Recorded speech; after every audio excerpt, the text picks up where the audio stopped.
Honourable member for question himself. I'm obliged to you, Madam Deputy Speaker.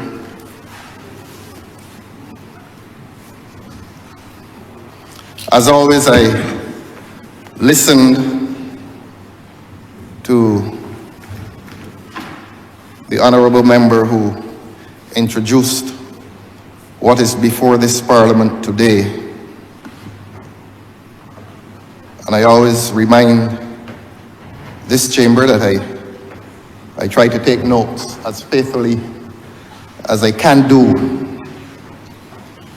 And I took several notes reflecting the speech of the honourable member for St. James South.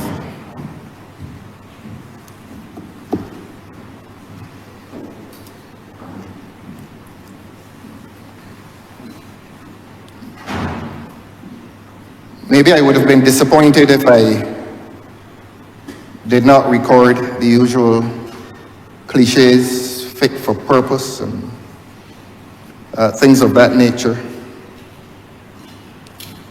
And the honourable member rather curiously began by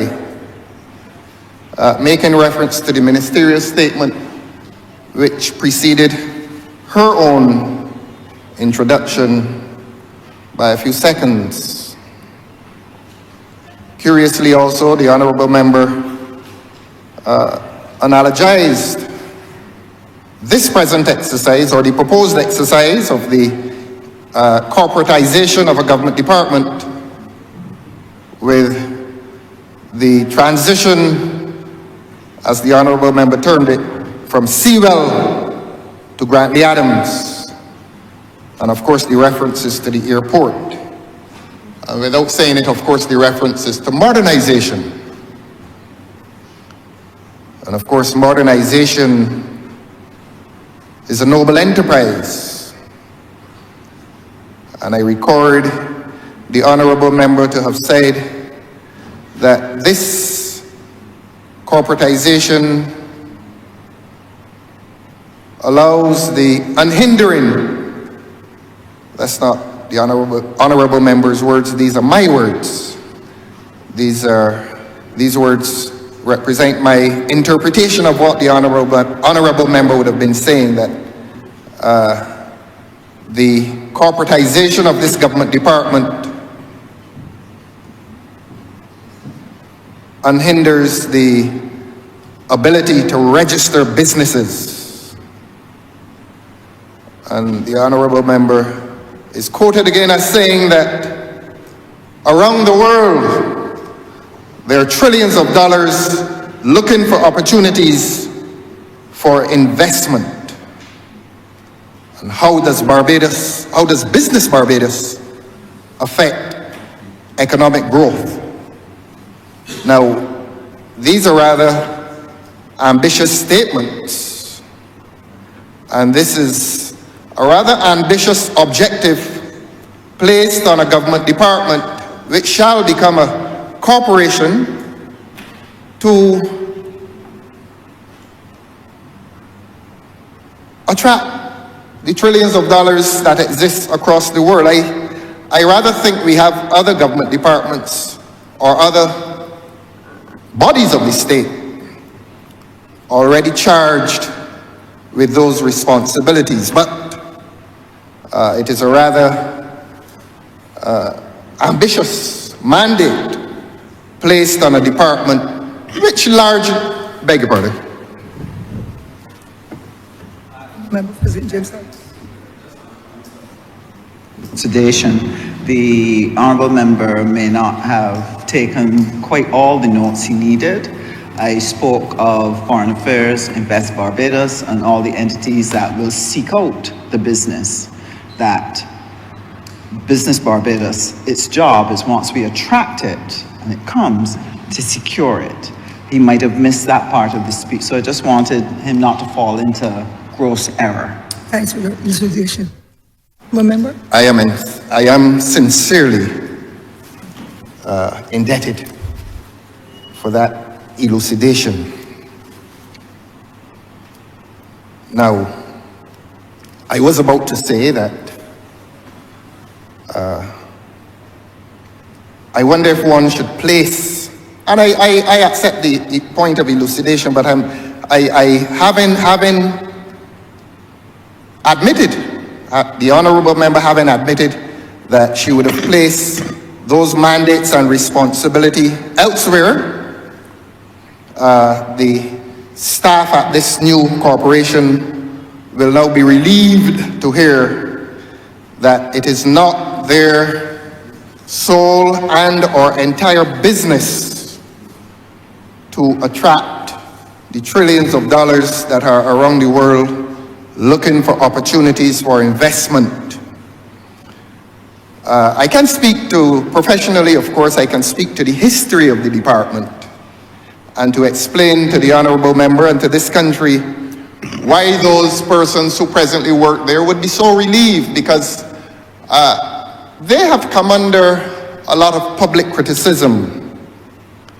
And I trust that criticism, and I speak with the other side on this.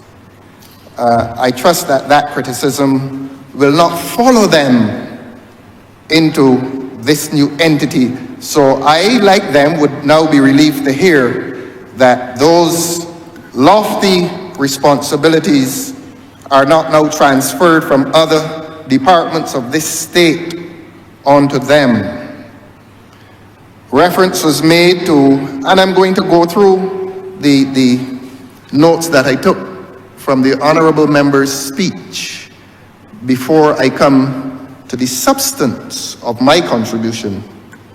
The honorable member made reference to the loan that was announced yesterday with some applause for the government. I think another $500 million. And since the honorable member has raised it, I don't believe, Your Honor, that you will deny me the opportunity to speak to it as well.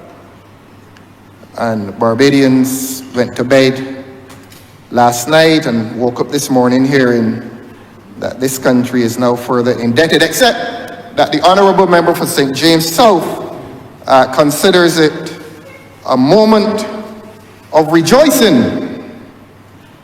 My own view is that Barbados now seems defined not by its capacity to produce, but by its ability to attract lenders. I don't know if our pride now lies in our ability to attract lenders. Barbadians may legitimately ask the question, where is our industry? And where is the industry that will repay all of these loans? But I don't wish to digress. I don't wish to burden the honorable member's contribution with matters that may not belong to her and may belong to another minister to whom she referred in her presentation.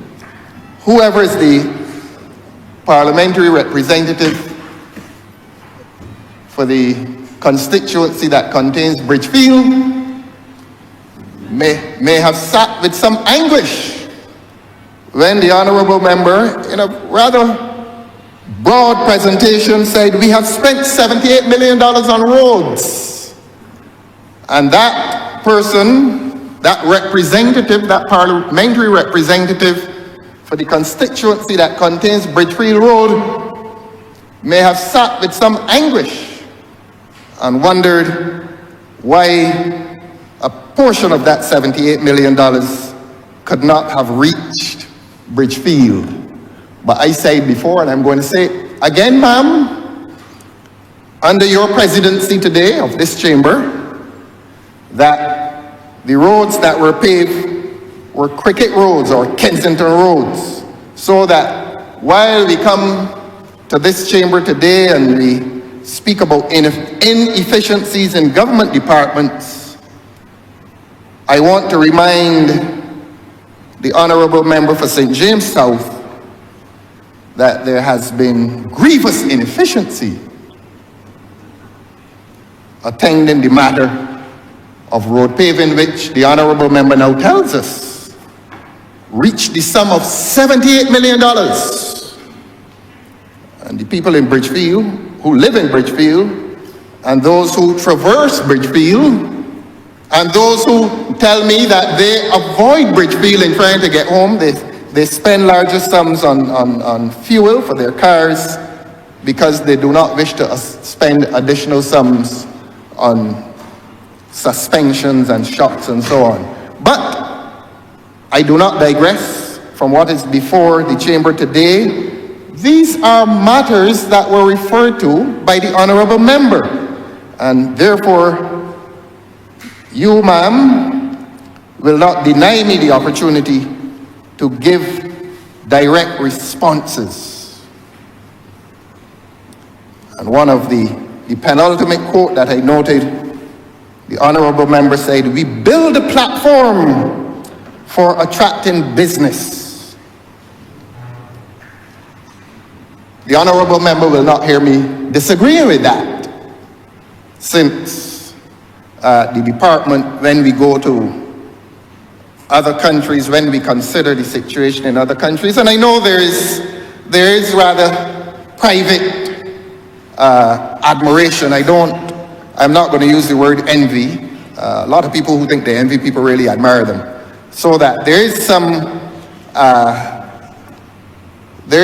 admiration for the jurisdictions of Cayman Islands and Turks and Caicos in terms of their ability to attract businesses because of speed, because of efficiencies. And the honorable member, if she intended to focus on that, she is correct that we need a platform, or we need to establish that platform for attracting business.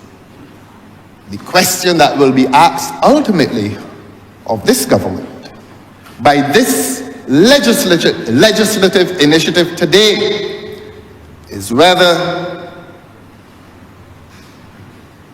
it will be said in the future that the government built that platform for attracting business. And I think the honorable member refers to international business, largely speaking. And while referring to international business, with all of its lucrative contributions to this economy, the government will not wish to be heard to say that there is any neglect of local business, because local business also is important in terms of national morale and creating opportunities for young people who are here, who wish to be self-employed. And my last quote from the honorable member was that she said, "Business Barbados can make or break our investment strategy." And I am prepared to hold the government to that. In the fullness of time, will it be said that Business Barbados, which we legislate today, which the government legislates today, will it be said that it has made this country's investment strategy, or will it unhappily be said to have broken this government's investment strategy? And we hold the government to what it has promised. Now, those are my responses to direct statements made by the honorable member for St. James South. I wish now, Your Honor, to use some of the experience that I have in the law. I will not conceal myself behind a bushel. I will not be an exponent of any false modesty in here. Of all the lawyers that come in here, I'm the most senior. I've been doing this for 40 years. I speak with authority on the law. There are dentists in here who are among the best dentists in Barbados. There are economists in here who have some merit.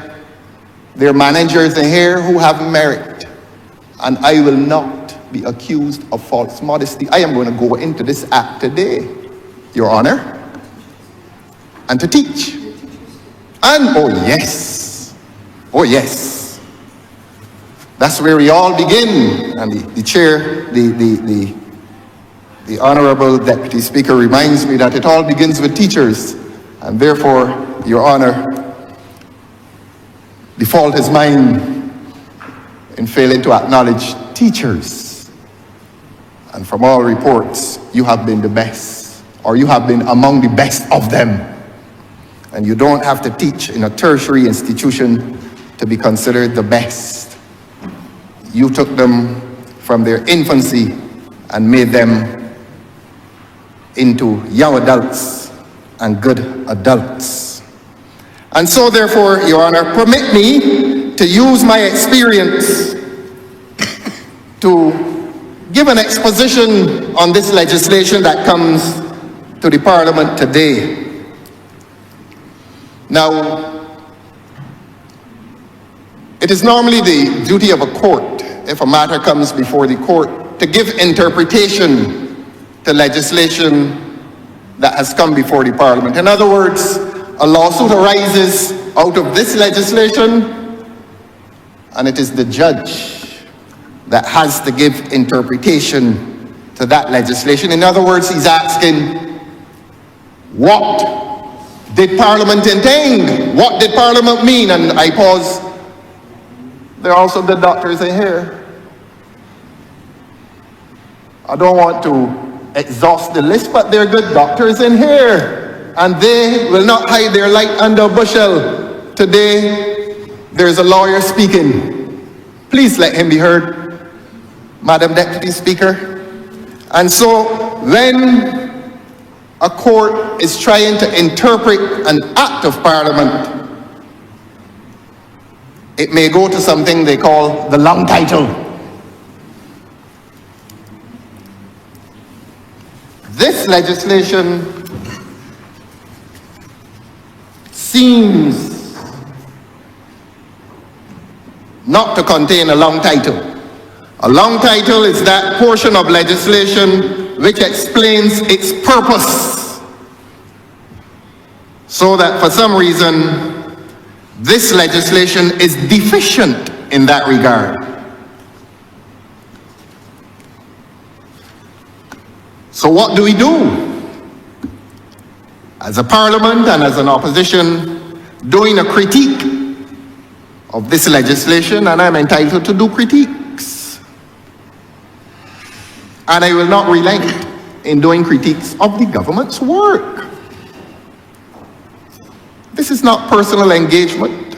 I left here last week wondering at the extent of personal engagement. And I will resist any urge or temptation, and there's none at my age and stage in life. You attack me personally, down my back, down my impervious back, and I go home and come back today. I don't come in here to attack anybody personally. I shouldn't. It is beneath the standards of this chamber.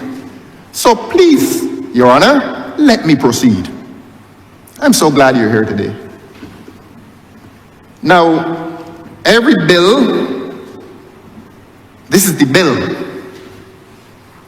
gives explanation to the bill that will become an act of Parliament. Here's what that section of the bill says. Now, I read this because what is written here will not appear in the instrument when it becomes an act of Parliament and when it becomes the law of Barbados. So what I'm reading here is for the guidance of this Parliament, not for the guidance of a court, not for the guidance of a public, because after this becomes law, what I read here now will not appear within the instrument. Let me read it though, Your Honor.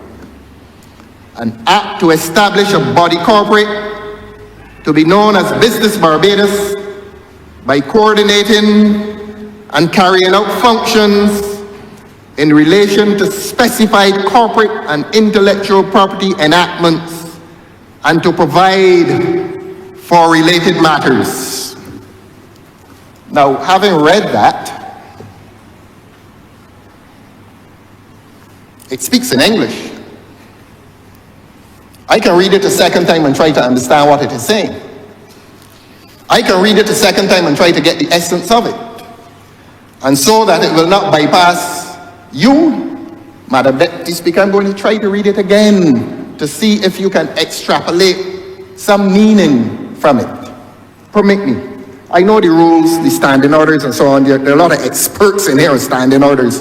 Well, ask the experts to allow me to repeat this, because this is important.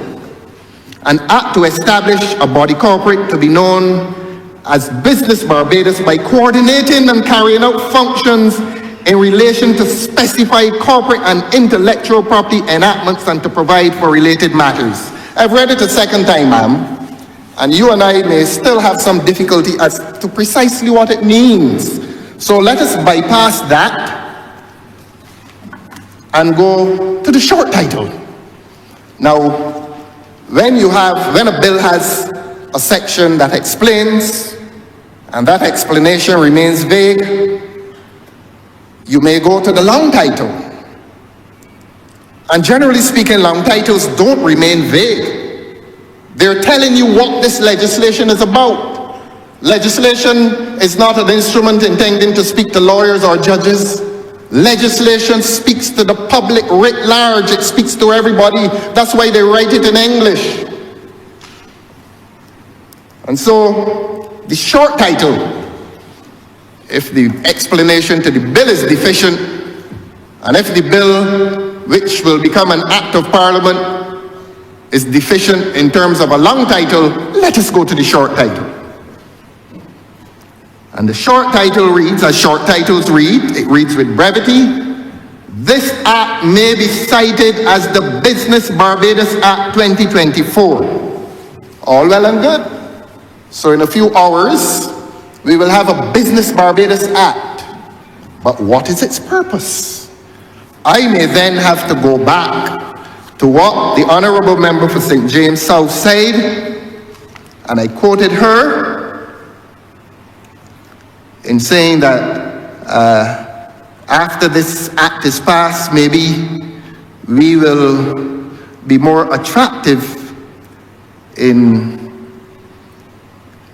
we as Barbados will become more attractive as an allure for the trillions of dollars that are looking for opportunities for investment.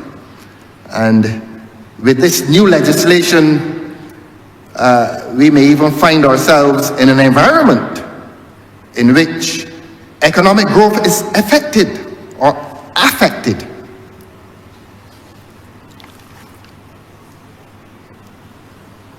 And that this legislation will become that platform for attracting business.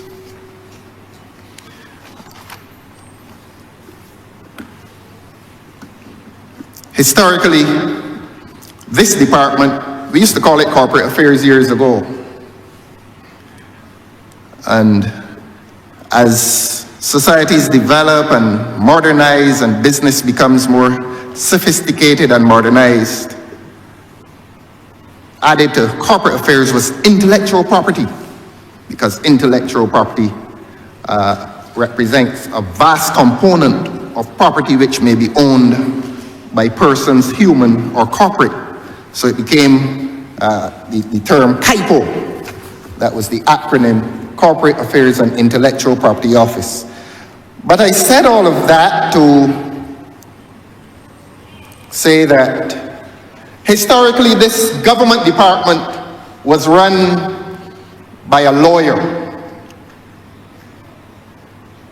And that lawyer was a registrar as part of the established public service of this country. This is to give a historical account of that department, which has been so pilloried by some members of the public.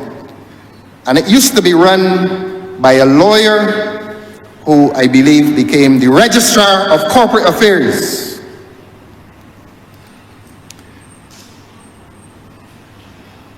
So that lawyer was a lawyer. She was functioning, and I say she because in latter years it has, with the preponderance of females coming to the bar at the not at the expense, but in larger numbers than males. A lot of these departments have now tended to be headed by ladies because they're more female lawyers than they are male lawyers. And that lawyer had to be a manager of a department, and she had to be a lawyer, so that the functions were dual. And nothing could leave that department unless that lawyer, unless that manager of that department, lawyer manager happening to be the same person, gave final approval. I think they used to actually sign the document or delegated someone to sign. Now, what drew my attention was when the Honourable Member for St. James South said that Sections 13 and 14 of this Act, yes, Sections 13 and 14 of this Act establishes quasi-judicial functionaries. Not her words precisely, but I'm giving interpretation to what the Honourable Member said, that quasi-judicial functionaries are established under this Act, and she's correct.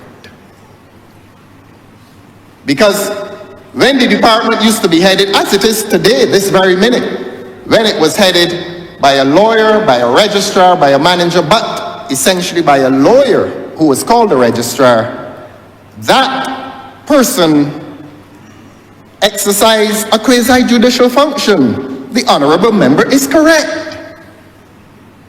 Like the Fair Trading Commission, they exercise a quasi-judicial function, except that last week in here I heard that it was the government that gave a decision in relation to the light and power rate increase. I heard that in here last week.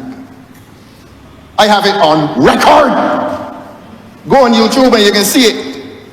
We all thought that the Fair Trading Commission used to exercise the quasi-judicial function of giving rate increases. But a boast was made in here last week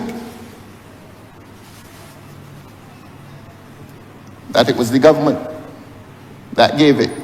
And when the time comes, I'm going to take the people of Barbados to other literature, to other statements made by subordinate ministers, which prove and confirm that the government may well have had some involvement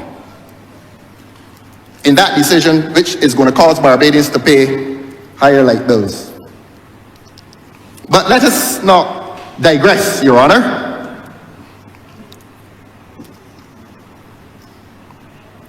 I was saying that the Honourable Member for St. James South was correct when she indicated to this chamber and to this country that Sections 13 and 14 of the proposed new legislation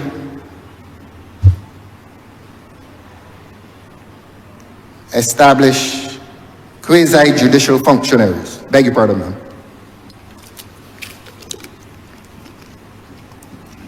Now, this Act becomes problematic.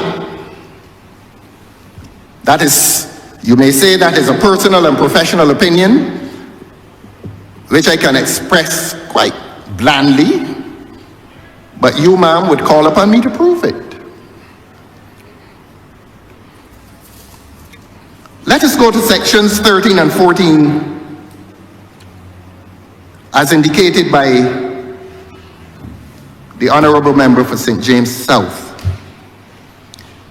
And it speaks to the functions of the registrar.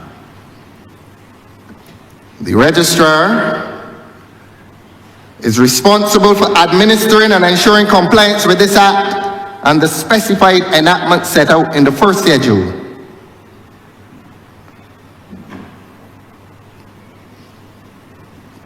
B, the registrar is responsible for advising the chief executive officer and the board on legal matters relating to the specified enactments referred to at paragraph A, the preceding paragraph to which I referred. And C, this one is rather curious. The registrar is responsible for instituting legal proceedings in matters relating to breaches of the specified enactments referred to in paragraph A after consultation with the board, so that this legislation is now fixing the registrar with the status of being a party to legal proceedings if he or she thinks that the need arises. Rather curious, but I wouldn't delay you with that, Your Honor.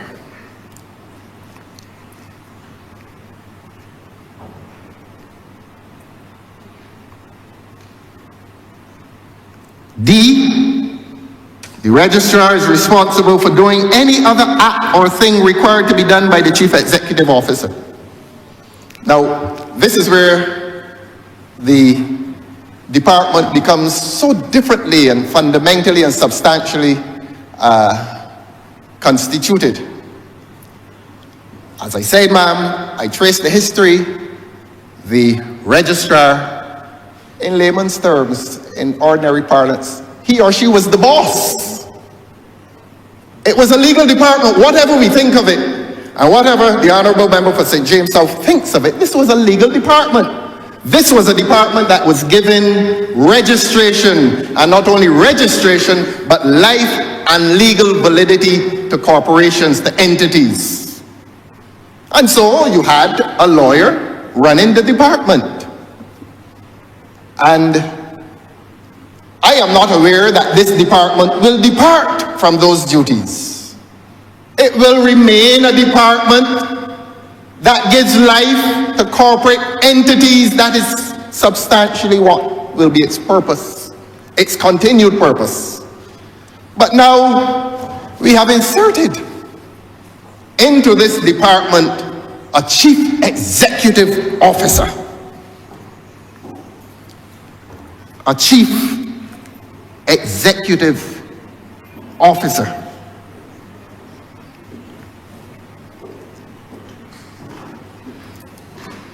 And that chief executive officer, within the organizational structure, is the boss of the person who used to head the legal department. Unless, of course, the government proposes to make one of those lawyers former registrar or deputy registrar, unless this government proposes to make one of them the CEO. We're hearing echoes of BTMI. We're hearing echoes of the Queen Elizabeth Hospital.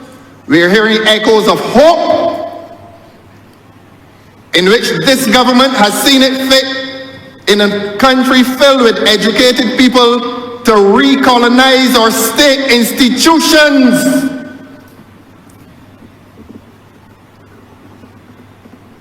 In the event that I'm misunderstood, mine is a voice in defense of education in this country. Mine is a voice in defense of the educated young people in this country. Mine is a voice in defense of the educated young people in this country who are no less competent nor qualified than anybody who is brought in to recolonize these bodies of the state. And I repeat, with a warning to the government that hearing the echoes of BTMI, Hope, and the Queen Elizabeth Hospital, if you're going to name a CEO, find one of the 10,000 people who are well qualified in Barbados, who are as well qualified as the 30 of us who believe that we are well qualified to come in here and represent people. Yet we don't believe that the 10,000 young people out there are qualified to run state corporations in this country. Because every time we're naming a CEO, I remember the episode with BTMI. The only thing they didn't say about him is that he was God. Don't know if he came like a thief in the night, but he came. And no Minister of Tourism in this country within the last 6 years would tell you that he delivered any glad tidings. Came quietly. You know nobody remembers him. You know nobody thinks of him. But he came to this country in a blaze of glory. And this is not personal. I met him. This is a principal position in defense of our institution of education. And this government continues to demonstrate to the people of Barbados that it has no confidence in the people of Barbados. I haven't departed from this legislation, ma'am. This legislation is providing for a CEO to sit atop a registrar, or 2 or 3. I asked again, will this government promote one of those registrars to the office of CEO, or will we again have the return of these super people? They've heard me before quote a member of the government who said that we're looking for the best brains and the best minds. I mean, I said it before and I'm going to say it again. I have never heard such self-deprecation. I have never heard a statement of worse self-negation. That you justify an appointment of somebody you know nothing or little about. And you tell the country you are looking for the best minds. What is the best mind? Where is it made? Where is it made, ma'am? Somewhere that mankind has never gone? Mars? Because we went to the moon. So the best minds are not up there. They're getting these best minds from somewhere. Well, go up to the QEH today. It's not personal, but I must have courage in doing this job. I must have courage.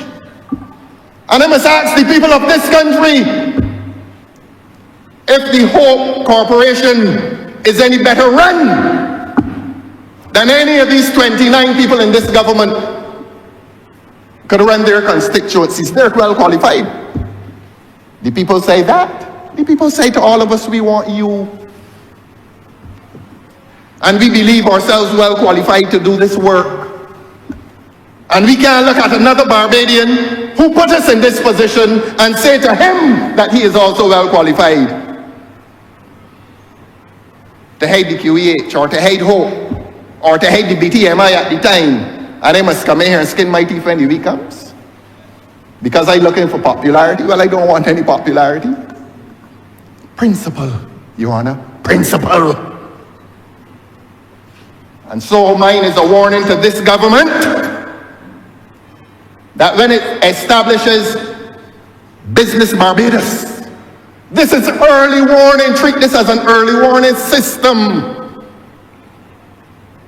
Find a national of this space called the Caribbean.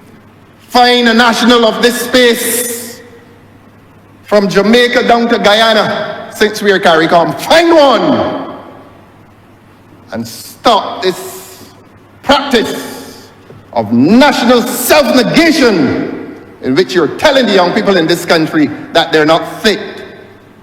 Bachelors and masters and PhDs. And you importing these people. And again, it's not a personal attack. It's not a personal attack, but we have children too. And one day we will have grandchildren too, who will repay the loans. And great-grandchildren.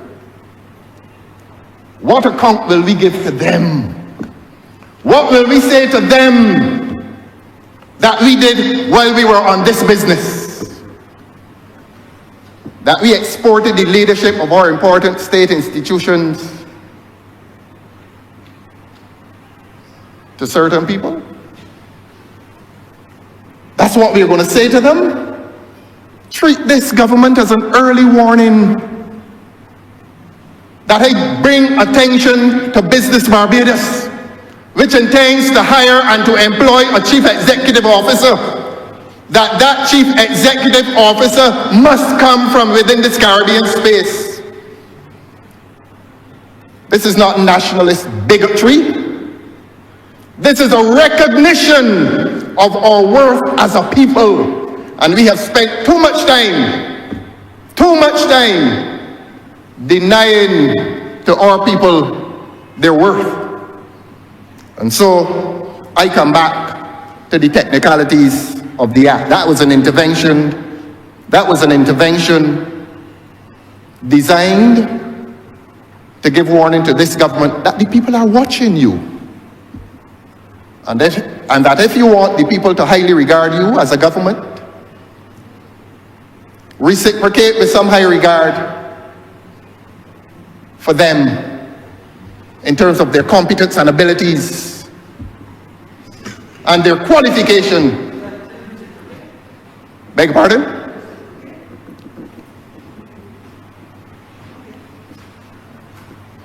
The people put us here. Beg your pardon, ma'am? Thank you, ma'am. The people put us here because they felt that we were capable. Show the people that they are capable. Show the people that they are capable. That's an early warning system. Yes. Yes. I come back to the technical aspects of this act, Your Honor. And I was at the point where I was saying that in a department previously run by a lawyer, a functionary called a lawyer, managed by that functionary called a registrar, that lawyer now sits in administrative subordinacy to a CEO. Having disclosed that,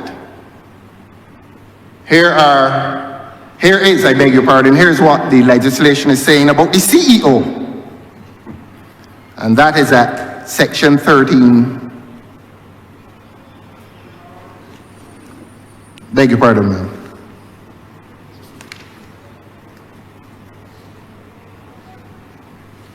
Section 12. Section 12. The functions of the registrar are explained, articulated at section 13 of the legislation, the bill, and the functions of the chief executive officer are articulated at section 12.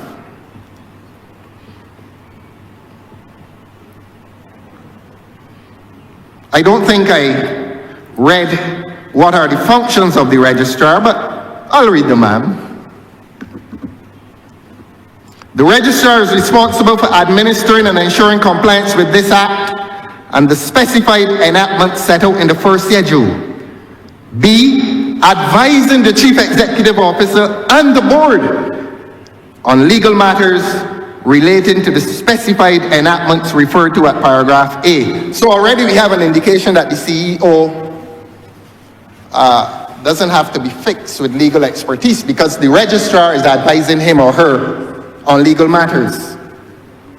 So that CEO can come with qualifications in business and accounts and related areas of human endeavor.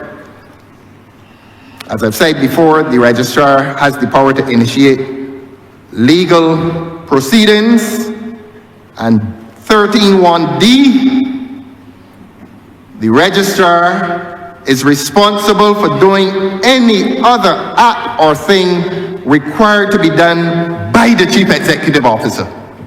So there is no doubt, there is absolutely no doubt that the registrar is administratively, under this legislation, subordinate to the chief executive officer. And that chief executive officer does not have to be a lawyer because the registrar advises him or her on legal matters. I repeat, this is an opportunity for the government to insert at the top of that administration a chief executive officer who is not a lawyer, but who will be qualified. And I'm going to say it for the third time. We have a lot of qualified people in this Caribbean space. Find one! Find one! The functions of the chief executive officer are articulated at section 12. Not going to read all of them, but the one that may attract some interest and attention, and I bring this to the honorable member for St. James South, who introduced what is before us.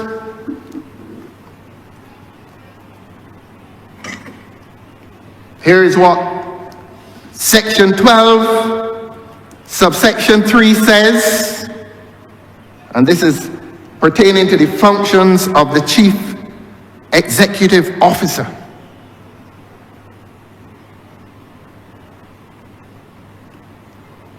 Now, it says that the CEO, the chief executive officer, in the exercise of her or his functions, remains subject to the directions of the board. The board, not the minister, the board. But then it goes on to say, notwithstanding the fact that the CEO is subject to the directions of the board shall not give directions to the chief executive officer, registrar, director of intellectual property, or any other person with respect to the administration of any of the specified enactments, and in particular in the exercise of a function conferred or delegated under any of the specified enactments. That is limiting the power of the board in relation to the functions of the CEO, the registrar, the director of intellectual property, or any other persons within the administration. That's rather curious, though. You know, ma'am, you're experienced in government. You know that normally when you have a board, whether under a minister or otherwise, the persons in charge of the executive functions normally are subordinate and directly subordinate to the board. And often they will take directions from the board. Here's this legislation telling the CEO, the registrar, and the director that there are instances in which they are not subject to the directions of the board. Now,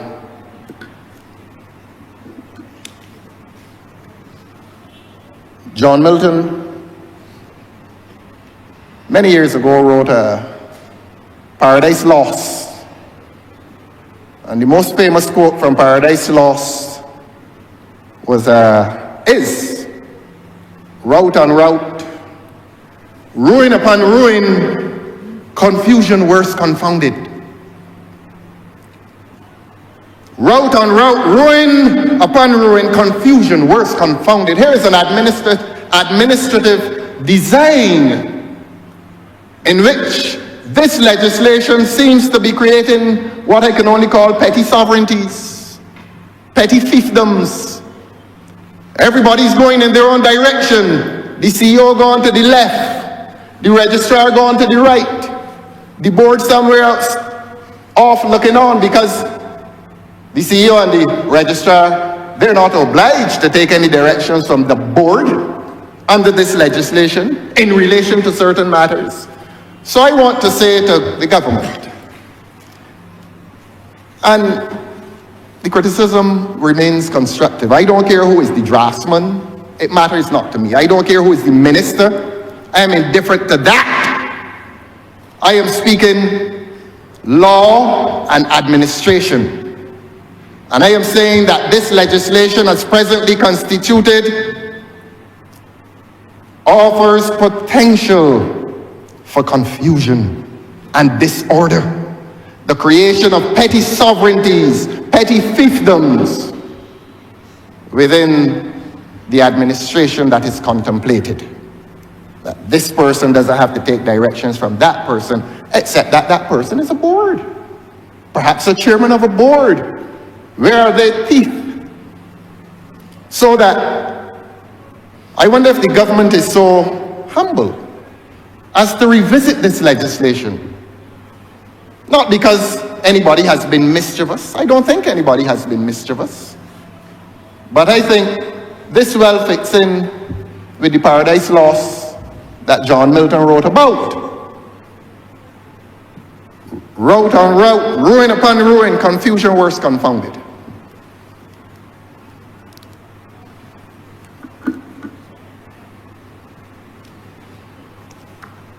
And if there's any doubt, Your Honor, as to the possibility for confusion, the act seems to be creating the chaos.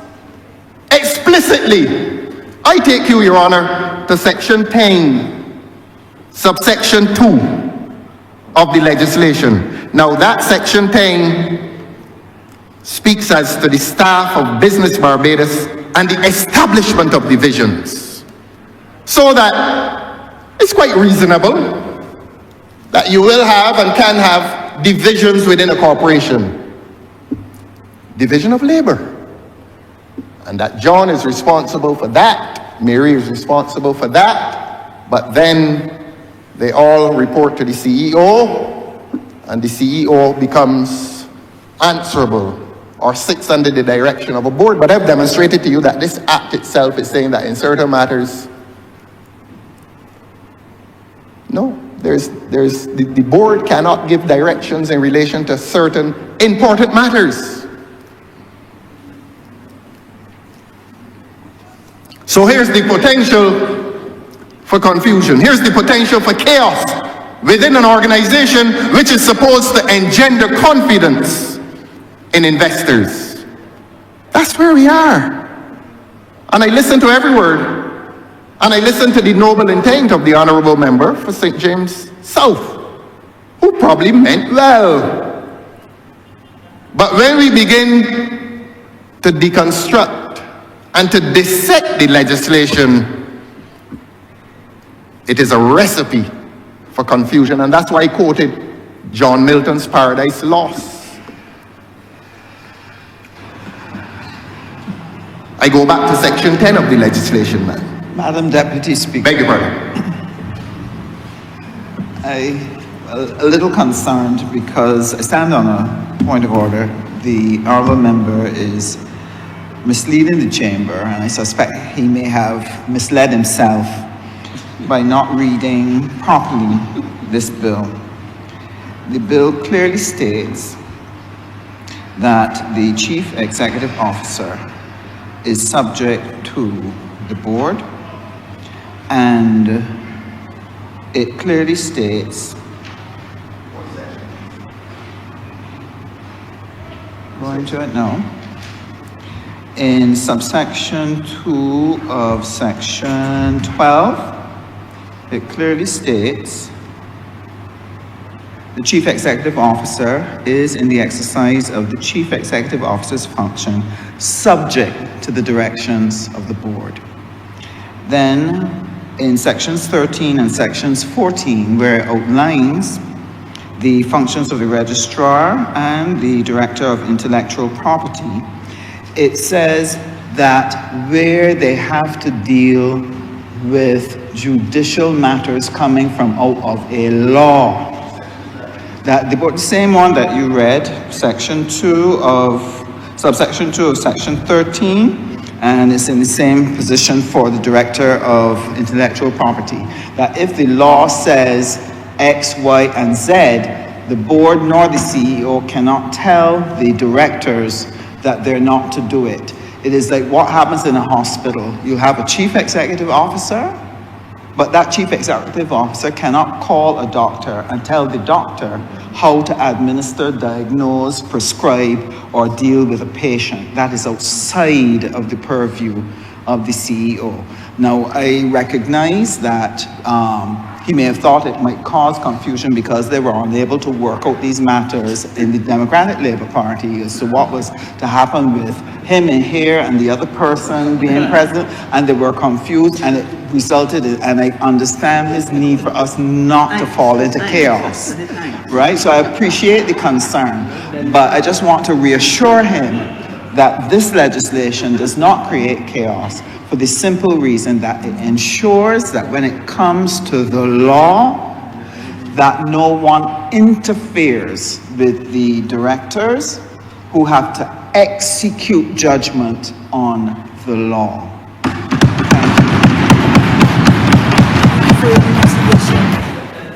I was fully prepared to take the intervention seriously until the honourable member talked foolishness about George Street. Look, let's take this. Look, we are bringing legislation before the people of Barbados. Honourable member, please.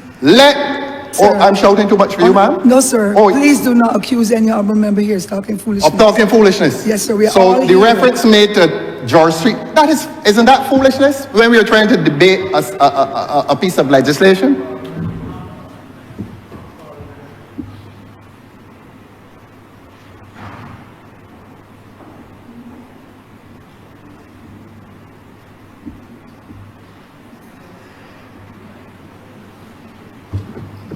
Honourable member, let us do it together. Yes. We're fighting Yes. the same cause. Yes. Or working towards the best result. Yes. But we are all here, honourable members.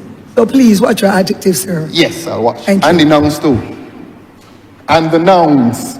Adjectives are nouns. And the pronouns. Yes. Yes, sir. And I was indicating to the honourable member for St. James South that I was quite prepared to take the intervention seriously until, and this word will please you, And you've been going well. until it degenerated. Don't spoil it. Excellent word, isn't it, Your Honour? Don't spoil it, sir. Degenerated.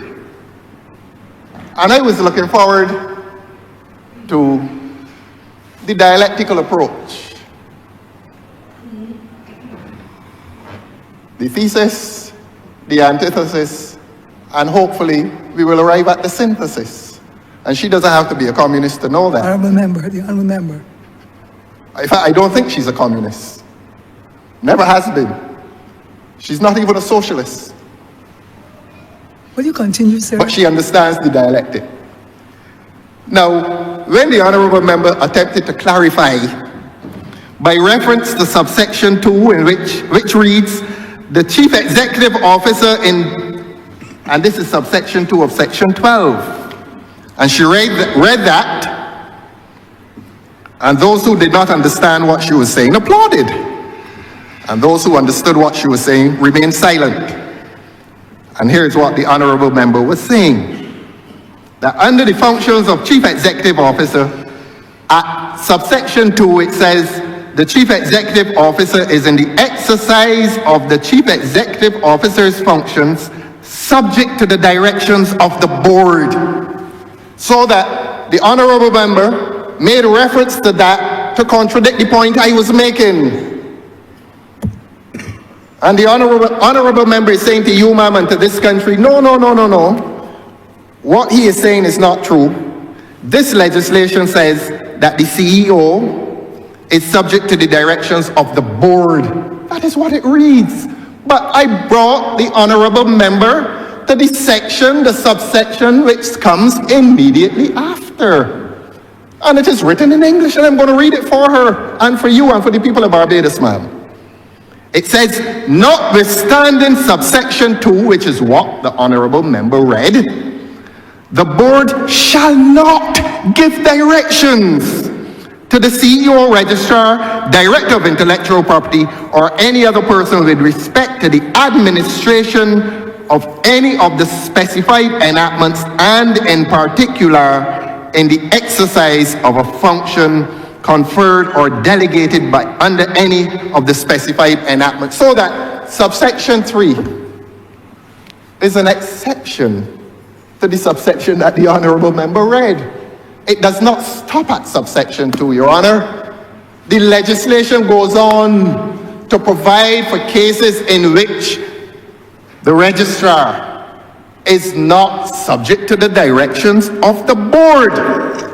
Now, if the honorable member say to this chamber and analogize with reference to professional undertakings that you can't, in other words, the CEO at the hospital can't tell a surgeon how to cut, that's an excellent analogy. And two persons to your left would confirm that. You can't tell the dentist how to go into your jawbone. You're only out at the front. You own the building and the dental place, but you can't come in there and tell the dentist how to pull out somebody's tooth. But my argument is that subsection 3, which creates the subsection, is vague. It is general. Read the last sentence. In the exercise of a function conferred or delegated under any of the specified enactments. A recipe of vagueness, cooking a meal of confusion. Route on route, ruin upon ruin, confusion, worse, confounded. So please leave George Street alone. If you're curious, come. You got on blue as it is anyhow. You're ready.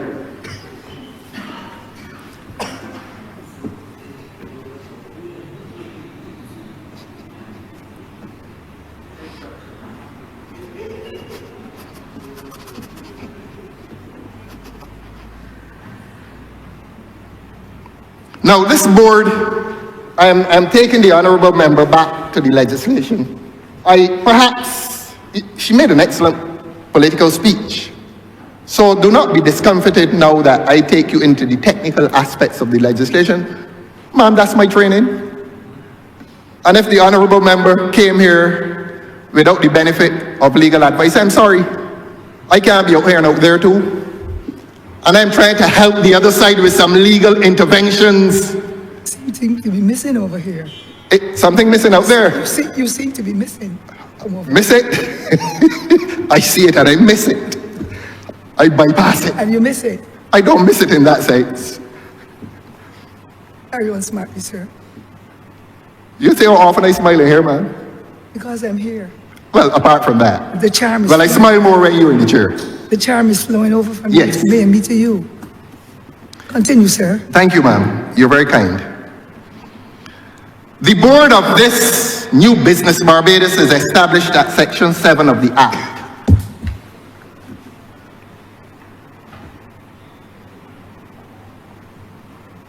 It reads, there is established a board to be known as the Business Barbados Board, which shall be responsible for the policy, organization, and administration of Business Barbados.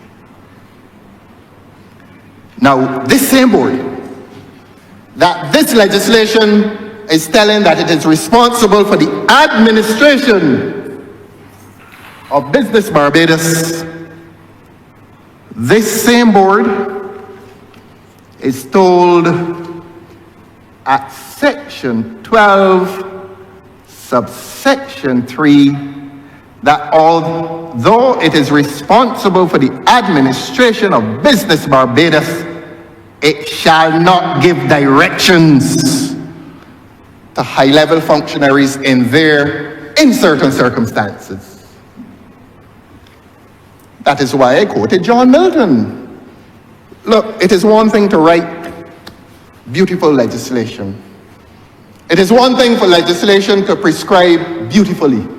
But ma'am, you know how human beings are when they get involved in the process. People in this country apparently fight for car park space. And that's only a space outside to stop the car from getting the sun on the roof. People fight over car park space. You take well-meaning public servants and put them into this space. Into this space, where on the one hand you're telling them you're a law unto yourself. There are certain matters in which the CEO has no control over you, the board has no control over you. That's a human being. That's a human being, ma'am. You've worked with human beings in the school and in politics, and you know what we are like. I say we, am one. You know what we are like. In short, this act creates administrative confusion. And if the government doesn't wish to admit that, fine. But I'm not going to withdraw from my position. It creates administrative confusion. Madam Deputy Speaker, I'm not quite sure. What do you Right on a point of order. say, ma'am? I'm not quite sure how long the honourable member will go on, and I don't really want the mischief to go out from here. The very same piece that he read in relation to the board, the chief executive officer, the section 3 of 12, notwithstanding subsection 2, the board shall not give directions to the chief executive officer or registrar. It is the same thing as you find in 13 and 14, which says, if there is a matter of law in which they are instructed that they must behave in a particular way, then the board cannot interfere with either of the three. The chief executive officer cannot interfere with either of the two. It does not create confusion unless he has no confidence in the professionalism and training of persons who take those positions to understand where their cutoff line is. I can assure you that there's no confusion at the hospital between the chief executive officer and giving instructions to anybody about medical matters. And there will be no confusion between the board or the chief executive officer pertaining to any matter that by law, chief executive officer, registrar, director of intellectual property, any law that instructs them how to act, they know what they have to do and what they cannot do. So I want him to be reassured. I know that he's struggling to find something to be pompous about, but you know. Thank you for your point of Perfectly elucidation. all right. Thank you for your point of elucidation. I'm a member for Church.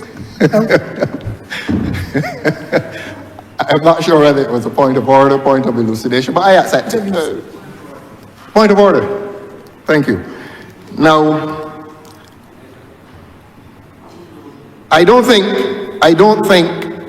that the honourable member is contradicting me, since she is conceding that there are areas in which the CEO does not have to take directions from the board.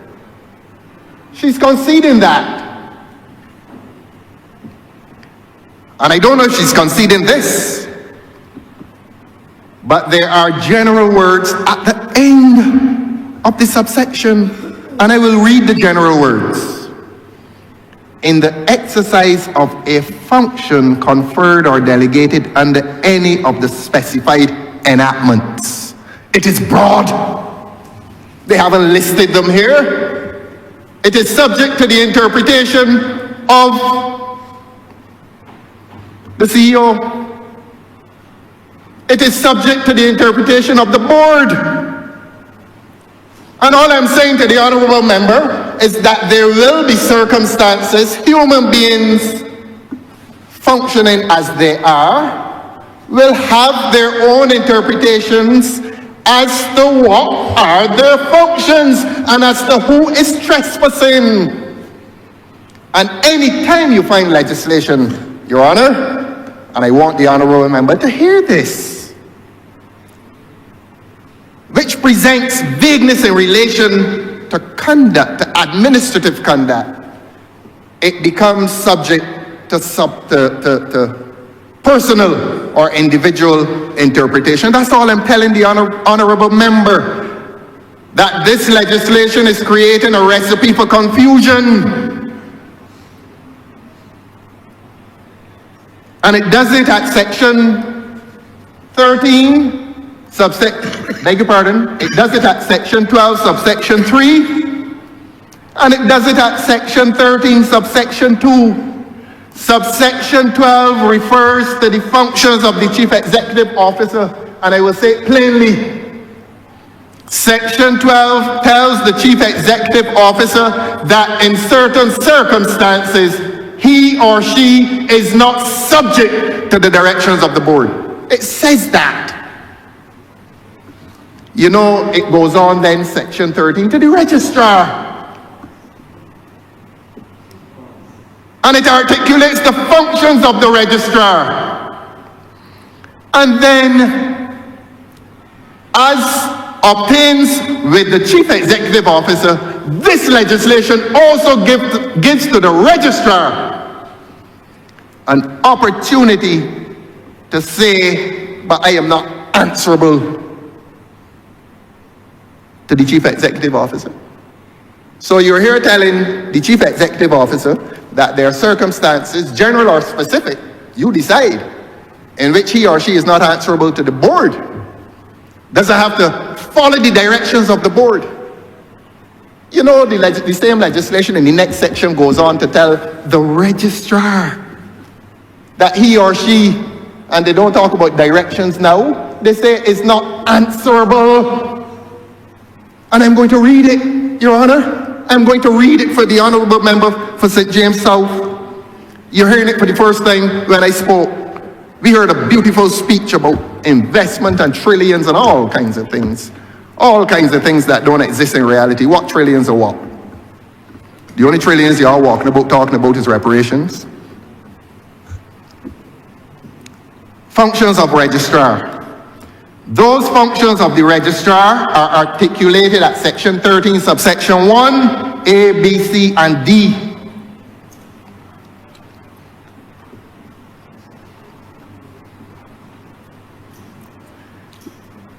I want the honourable member for St. James South to listen to this carefully.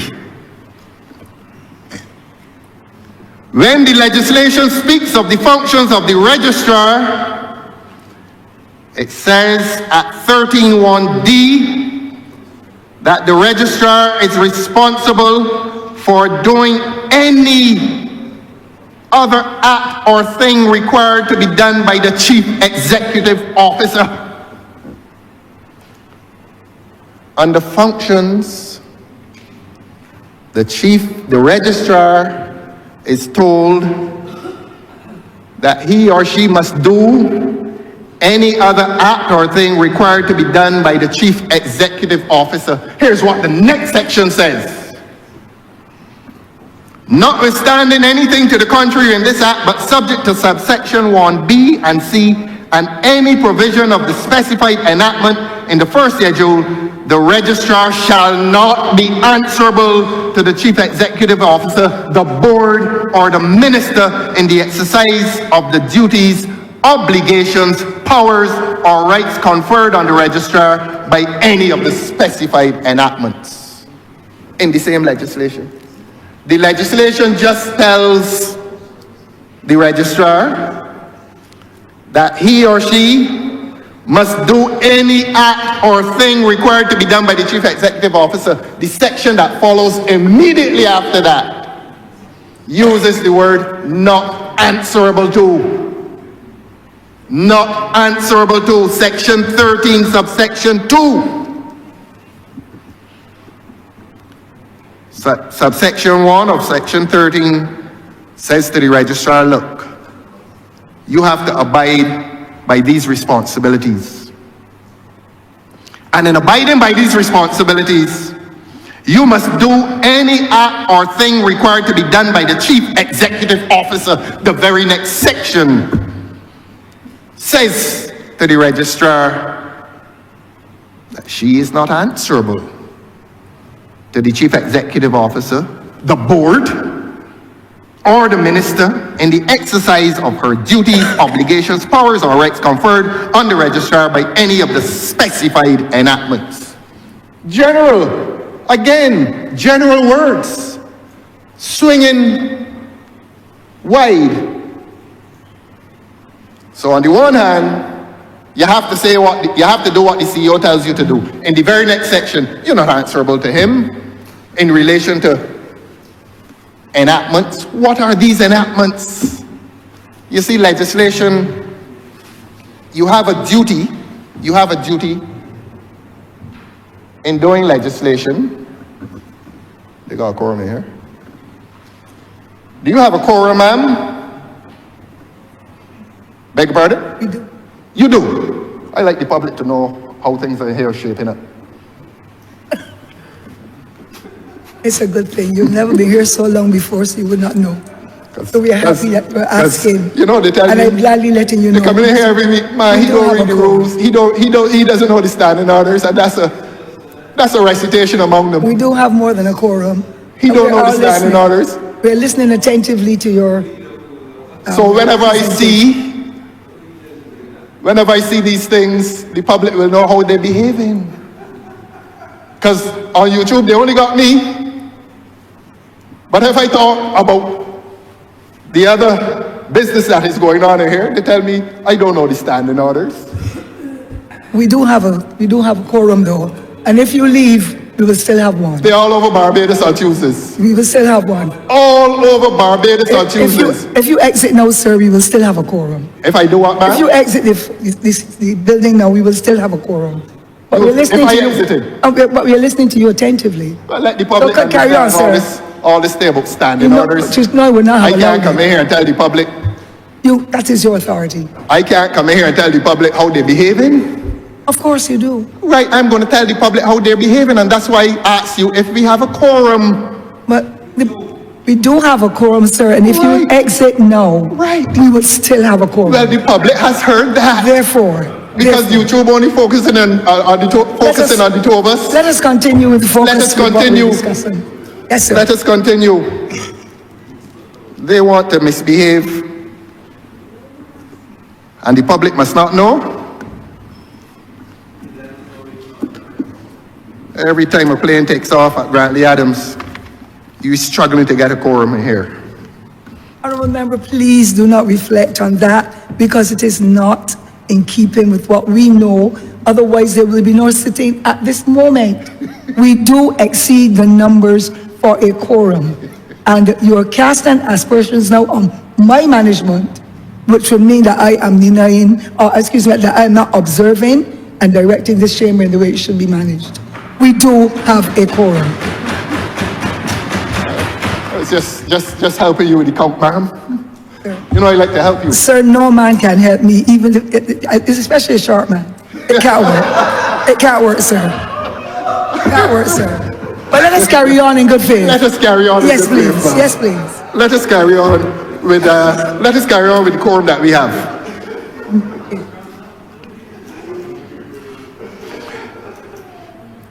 Now, we were at the point when we were saying that the Act appears to give powers to the board and to the CEO, and then the same Act appears to be withdrawing those powers from the board and or the CEO by the use of the words, not answerable to, not subject to the directions. And that is why I believe my comment is fair and objective. I believe it is fair and objective that you are creating a situation for possible confusion, possible conflict, possible chaos. You are creating a situation of which John Milton wrote about in Paradise Lost. route on route, ruin upon ruin, confusion, worse, confounded. And which CEO will go up there and decide that he has a free hand? Let us not belabor the point.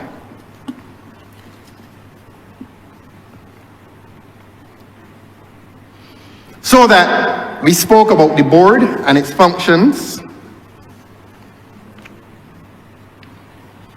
That board is established at section 7. And we need not read that. But what are the functions of the board? And those functions are mentioned at section 8, Your Honor.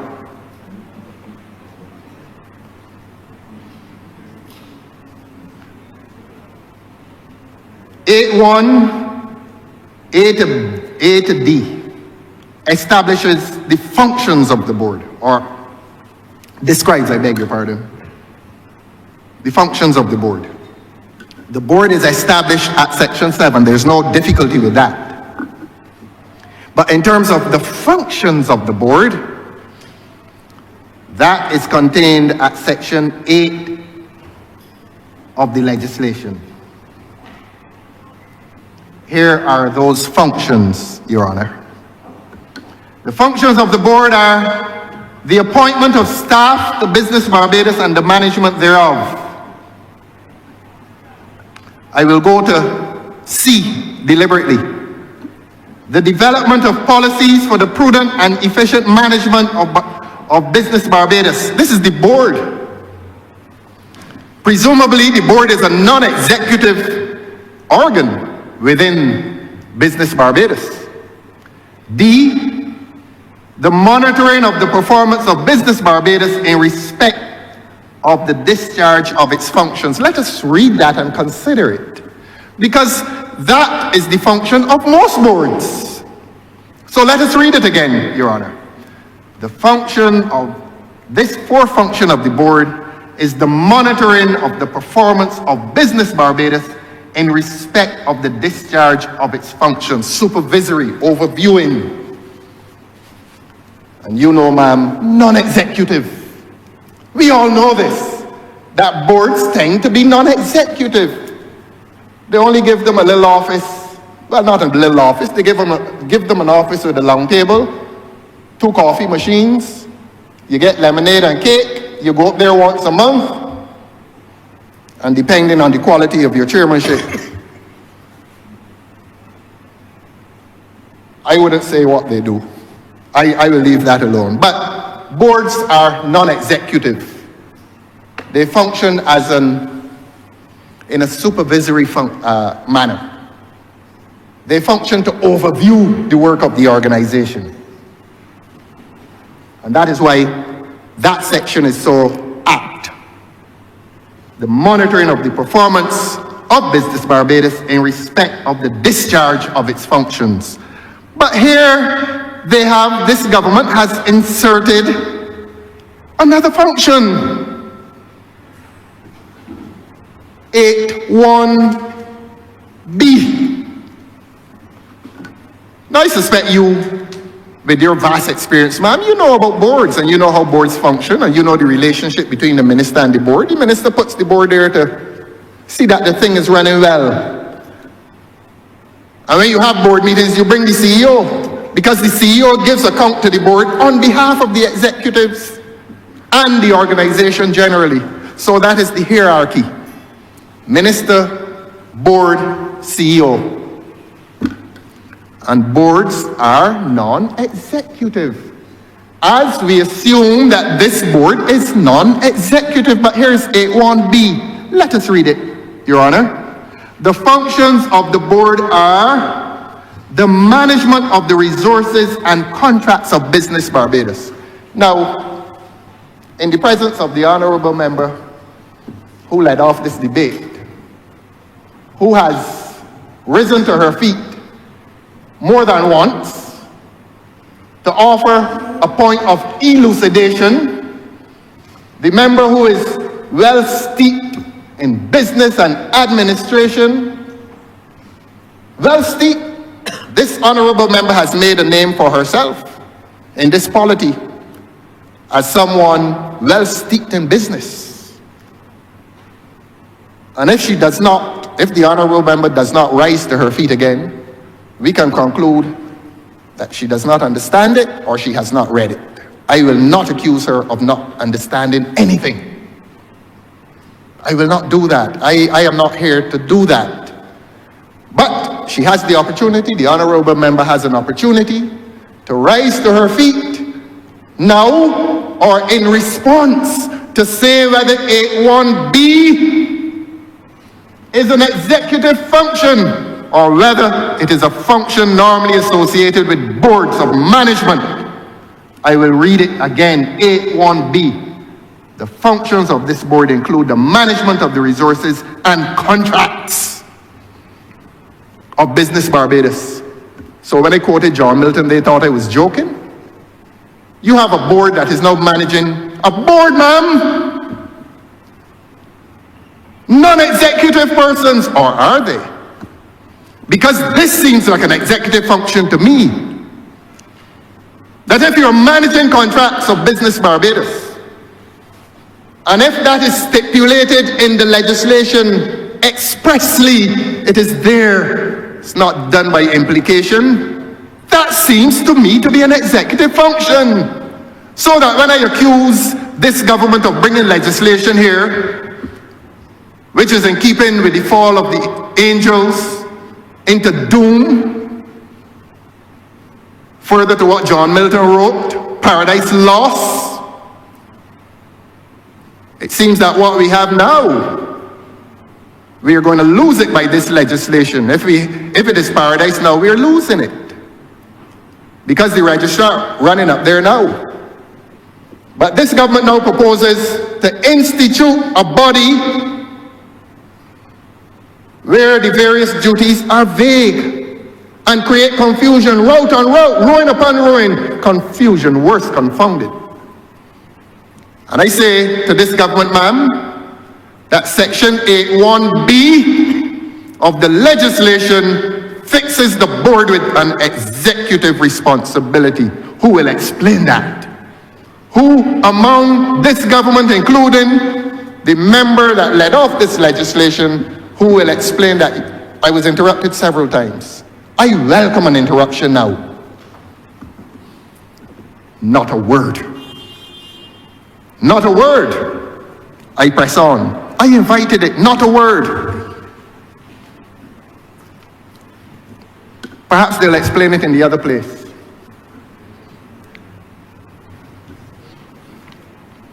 Let us take them, Your Honor, to section 9.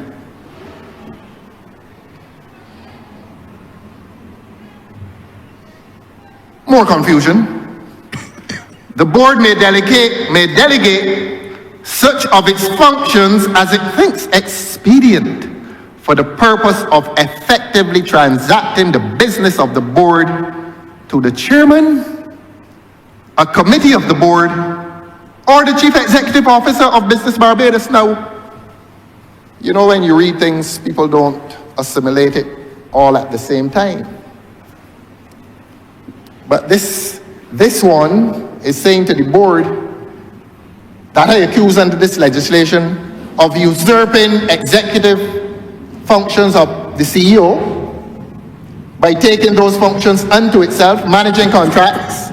It now says that board with those functions, and I again accuse them of giving a board executive functions, so they appear to withdraw from that and say to the board, oh, you may delegate such of your functions as you think expedient for the purpose of effectively transacting the business of the board. And when I say that this legislation is creating administrative confusion in that department, I mean it.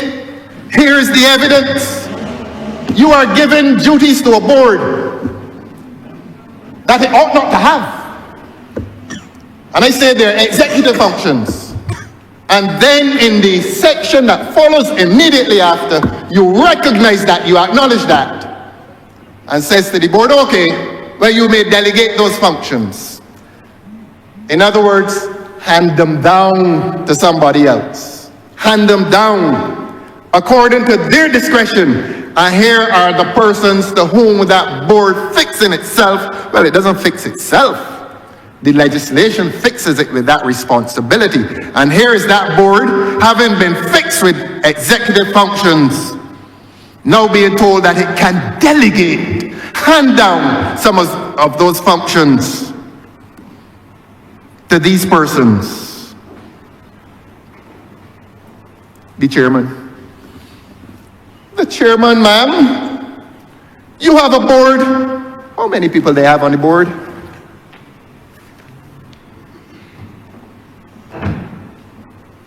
You have a board, ma'am, headed by a chairman. And in the normal course of things, the board that offers supervisory functions to report back to the cabinet, to give account for the state of things. And you have an executive authority within the body, a CEO and three registrars, and other middle management people, and people at the lower level.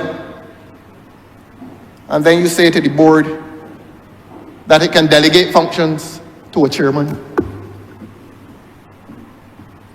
Ma'am, you understand what this legislation is doing to proper administration in Barbados? And they're walking about telling people that this is a platform for good business. Creating a lot of confusion in the people's place. That's what they're doing. Well, y'all don't leave the people alone, eh? Well, you don't come back with good legislation, beg your pardon?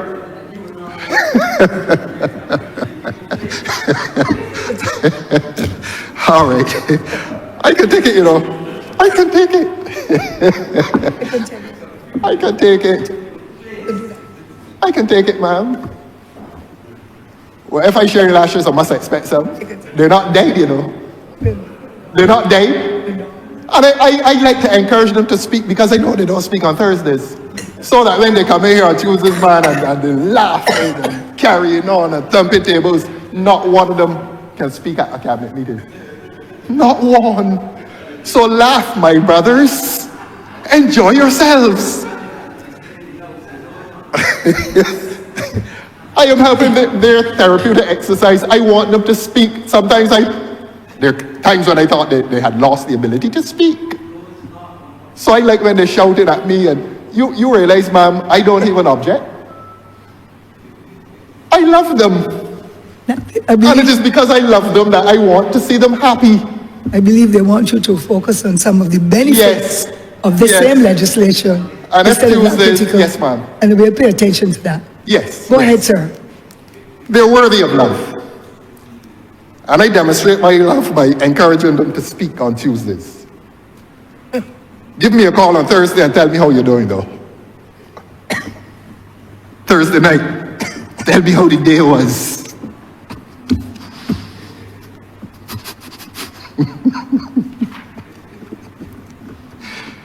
Can't say a word. It seems as though you want to come back home. Can't say a word. We love you dearly. Continue, love me sir. too, ma'am. Continue, your honorable member. Well, let us keep this climate of love. And let me accuse them, this government, not them, let me accuse this government of creating confusion. Of bringing legislation here which is saying to a chairman of a board that he can ask his board to delegate executive functions to him as chairman. That is dangerous. That is very dangerous. But that is in keeping with what is emerging in Barbados in recent times. Authoritarianism. Man, why y'all don't let the board function? And if you pick your favorite chairman, you can telephone him and tell him, look, ignore the board, delegate that to yourself. Take hold of that. That is what this legislation is saying. We have a matter up there that we want you to take into your own hands. And they know that what I'm saying is correct. They know that this is empowering a minister. Just like the utilities regulations did empower a minister and marginalize the Fair Trading Corporation. That's what this government is about. But I don't accuse These ones in here, we know where it is coming from. And I'm not afraid to say it. They could curse me. They could tell me all kinds of things about myself. But they're going to hear the truth. And I ain't cursing one of them. Nor that one. I'm not going to curse that one. And here's not for that. Let me proceed, ma'am. May I proceed, ma'am? Yes, please. Thank you very much. Yes, please.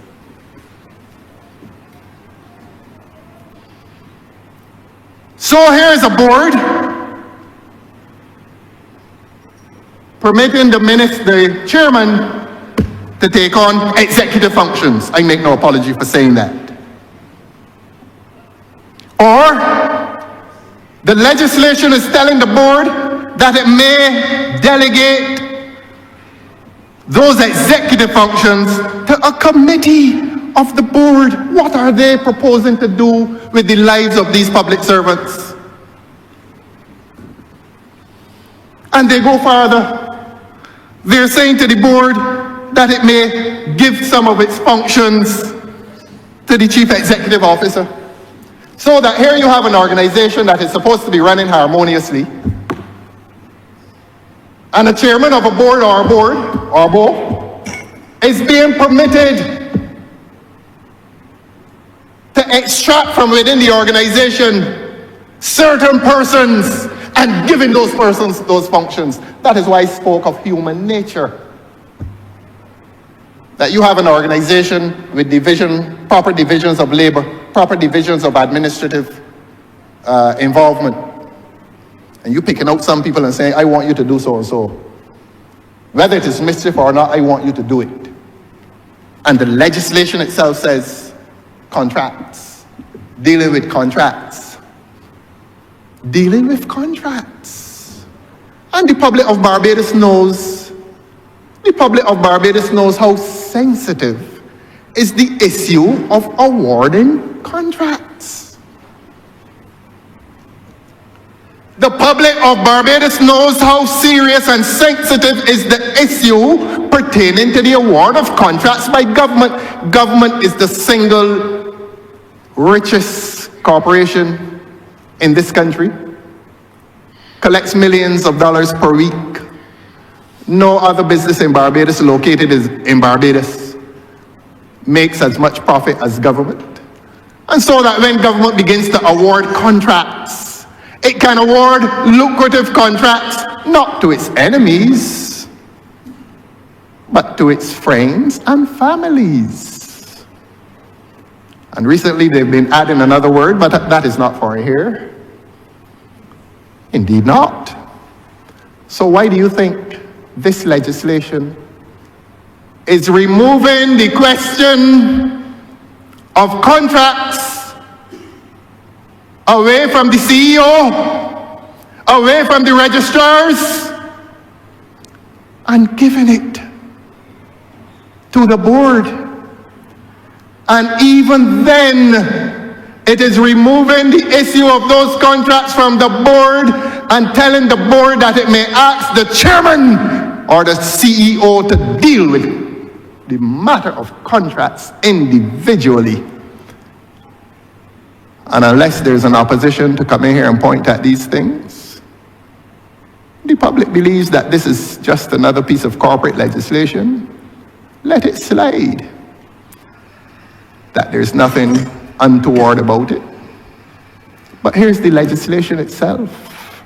And I'm going to read it again so that the public, who drafted this? And I don't blame the draftsman, because the draftsman is not the author. The draftsman is only a servant. I want to know who is the author of this. And looking at you in here, I suspect that not one of you is the author. I suspect that all of you in here are the beneficiaries of what I am disclosing. That it is eminently possible that none of you knows that this legislation is permitting a board to select a chairman or a CEO to deal with the matter of contracts. You did not know. You are not the authors. On a point of order, Madam Chair, the honourable member is clearly misleading the House. Nothing at all in the legislation stops the requirement for any contracts to go through procurement. And for the honourable member to suggest that this is some way to circumvent procurement and the procurement legislation is clearly an attempt to mislead this honourable House. No part of this legislation suggests that. I am obliged to the honourable member for Christchurch West for that intervention. By way of clarification, I said not a word about procurement. The legislation speaks of the management of the resources and contracts. Contracts! Not a word about procurement. So that I'm not going to accuse the member of going ahead of me and clearing the government in terms of procurement. We're all grateful for that clarification, but I am speaking about the management of contracts. And if the member wishes to clarify, he can get up and say to the court what is his interpretation of the management of contracts. The honourable member is free to get up and say whether the management of contracts includes the award of contracts or the price of the contract. How much you're paying your family or your friend, or bringing it down to the level that it needs to be at. What is the definition of the term management of a contract? Why can't the CEO or the board deal with that? Why? So, honourable member, to you, ma'am, I am not venturing into procurement.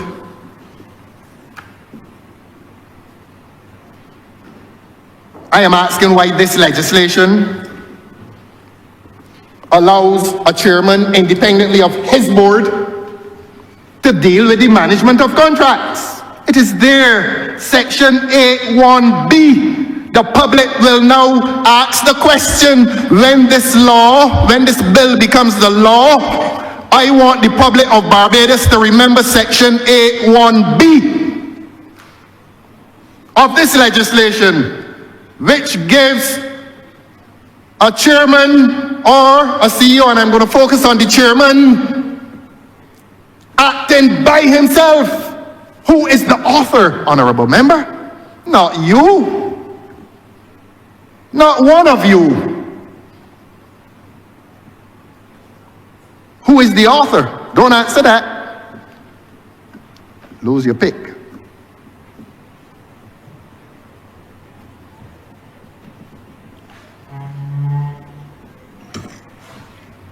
I will close by saying to the people of Barbados, through you, ma'am, that when this bill becomes an act of parliament, go and ask the government to explain section 8(1)(b) of the legislation.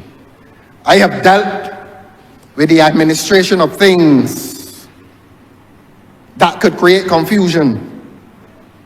But there's another C word that seems to be embraced by this legislation. And I challenge any member of this government on the other side to get up and tell the people of Barbados that there's a similar provision in any legislation which allows the chairman to act independently of the board in relation to the management of contracts. Point to it. Point to it and I will accept. I can't think of it. All of us in here have been chairmen and chairwomen of boards. And I have never encountered similar legislative permission. I've never encountered it. But the honourable member for St. James Central did say that we are talking here about trillions of dollars coming in. St. James South, I beg your pardon. South. What Norfolk? St. James South. I apologize. In fact, she is due a great apology. Greater than she may understand.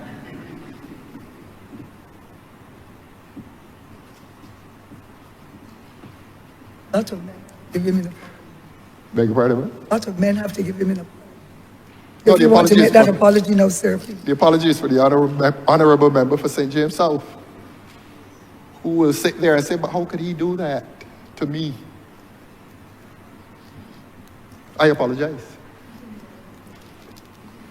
Yes, ma'am. So the public will be asked again to ask this government about Section 81B of this legislation. I press on, ma'am. I press on. The author can get vexed with me and tell me all kinds of things about myself. All kinds of things. And I sat down here, ma'am. Your back is broad. Broad. But you can take it. Because I'm doing my job. As has been I researched. am doing my job. But then you, sir. Came a little rough last week. And I sat here. I hear things about myself that I did not know. I did not know these things of myself.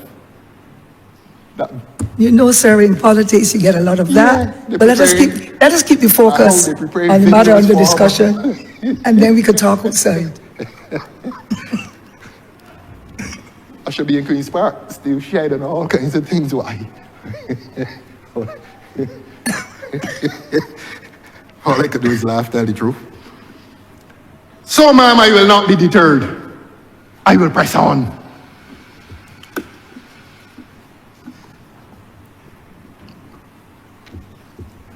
Now, normally when you are corporatizing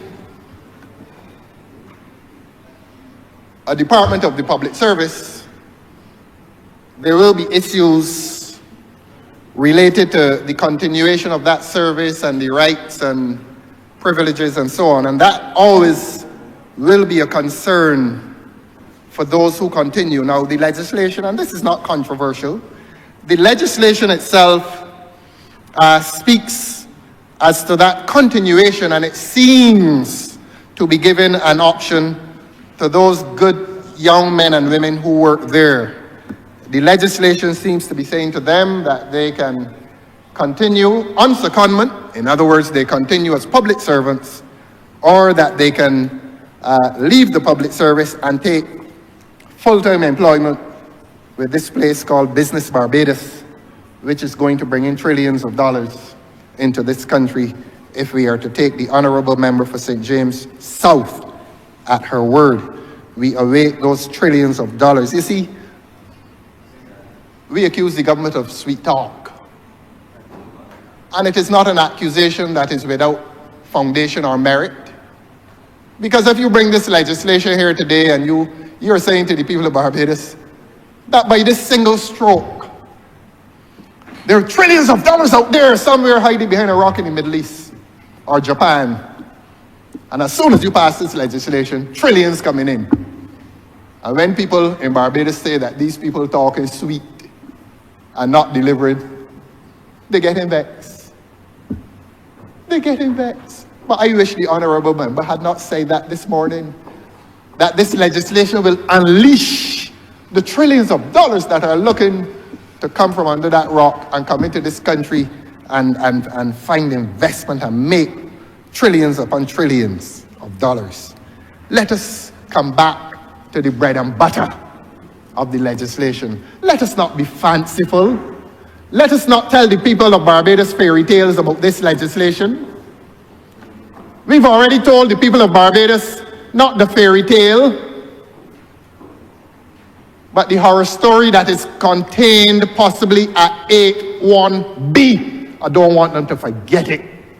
And those who did not know of its existence will leave here today and ask the author, how could you put that in there and not tell us anything? They could curse me next week or today. Again.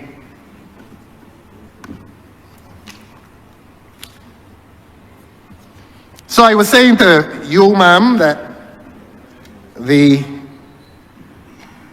legislation offers employment by way of secondment or fresh employment with this entity.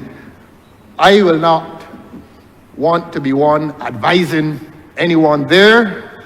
I don't come here to give legal advice. I come here in parliamentary tradition to ensure that laws are proprietous.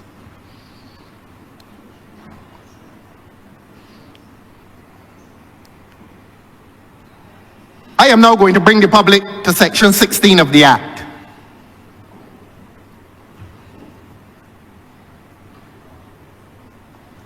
Which again limits the board. I spoke about the limitations on the registrars, the limitations on the CEO, the limitation on the board itself. This would not be complete. My dissertation will not be complete unless I come to section 16 of this act, of this bill, Your Honor.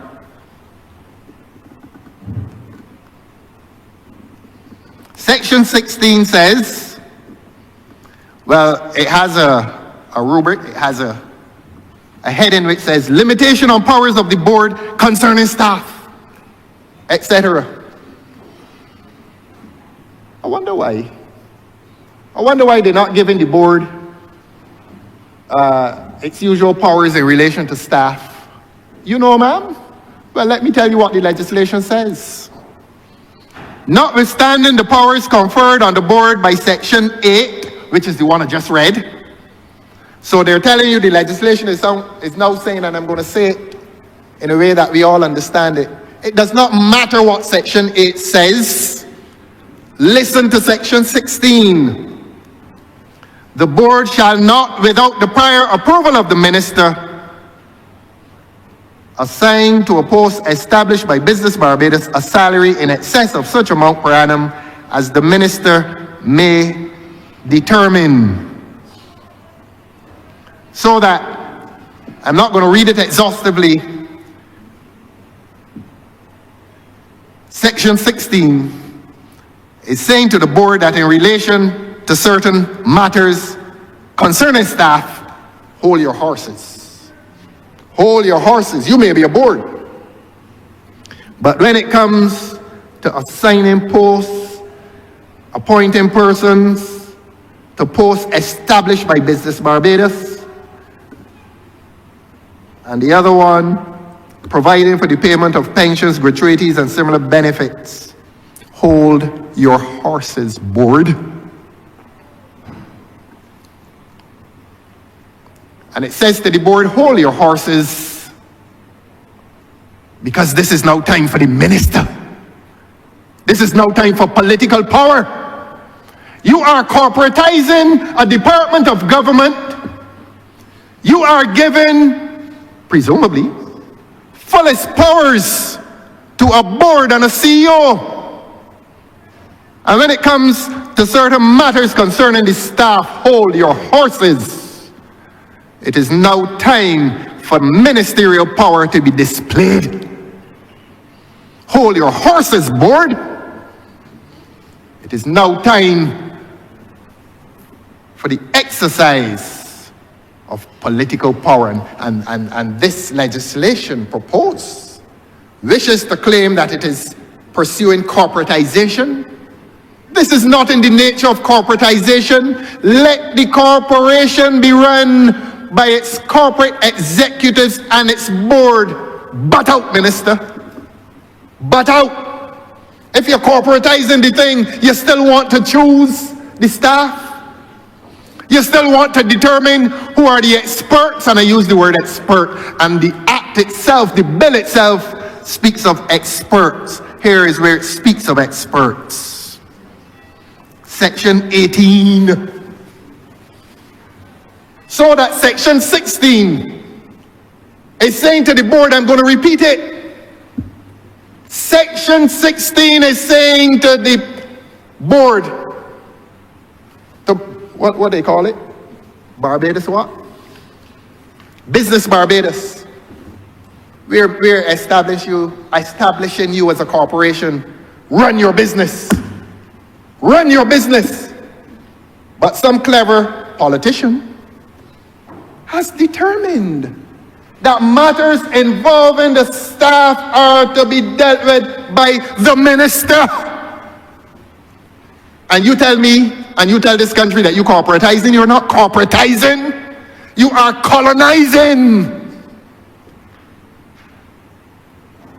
You are continuing to keep your long political tentacles deep within the organization. You're not corporatizing, you're colonizing. Decide now whether this legislation intends to corporatize or whether it intends to colonize. And if it gives power to a minister in relation to staffing matters, staffing, the engine room, the place that runs the organization, the place that gives it life, the engine room, the personnel. You got a board, you got a CEO, you got registrars who know people's expertise. And a minister is still inserting himself within the organization in relation to staffing, even on the matter of expertise. Ma'am, I use the word expertise. The act itself speaks of expertise. Section 18, turn your pages. Turn your pages. Appointment of experts. Come, children, turn the pages.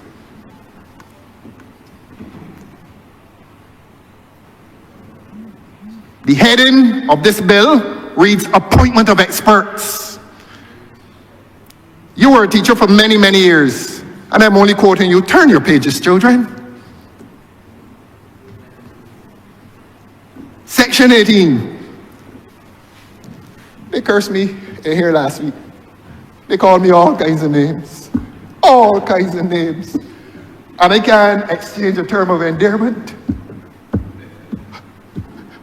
Somebody now going for the standing orders. He can call us, he can say that. I apologize. I apologize. You used to say in Holy Innocents, it was, turn your page, children. Sharon, an even better school.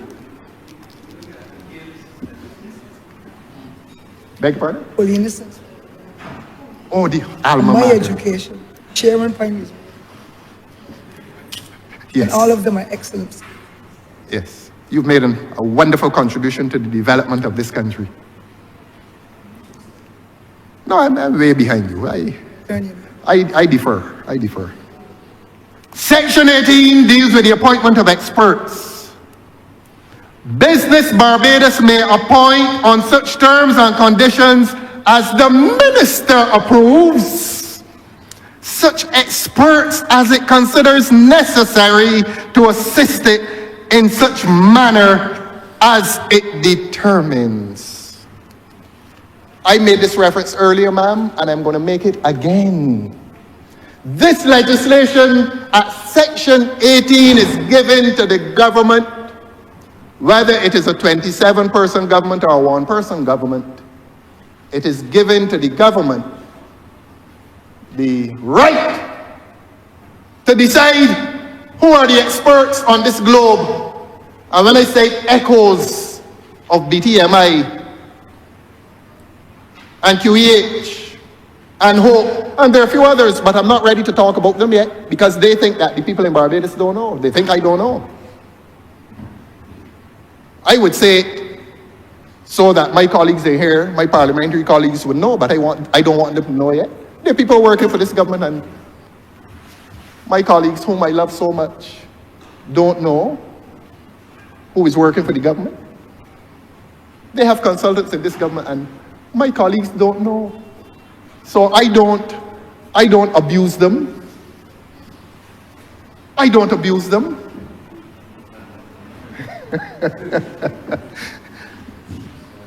But here is Section 18. I will read it again. Business Barbados may appoint on such terms and conditions as the minister approves, such experts as it considers necessary to assist it in such manner as it determines. They're determining the manner, or they're determining who are the experts. Echoes of BTMI. We heard about the hate hunting. We heard of a hate hunting. They went in the Far East. They went to the Far East and they brought the best brain. I heard that during the estimates. They brought the best brain to this country. Not a fella in Barbados can remember his name. Not a man can remember his name. They remember the slogan that we paid $500,000 for, though. This country spent, was it 500,000 US or Barbados? Whatever it is, it's a lot of money. Experts in legislation, that a minister determines who is an expert, and that a minister determines which expert is to be hired, whether from Japan or Australia. As I said, echoes of BTMI. And this country spent hundreds of thousands of dollars pursuing experts. And now this legislation is encouraging the same mistake. This legislation is encouraging the same mistake. $500,000 for a slogan. Lots of money to recolonize Barbados Tourism Marketing Inc. and calling it expertise. And now this legislation is pursuing the same path of expertise.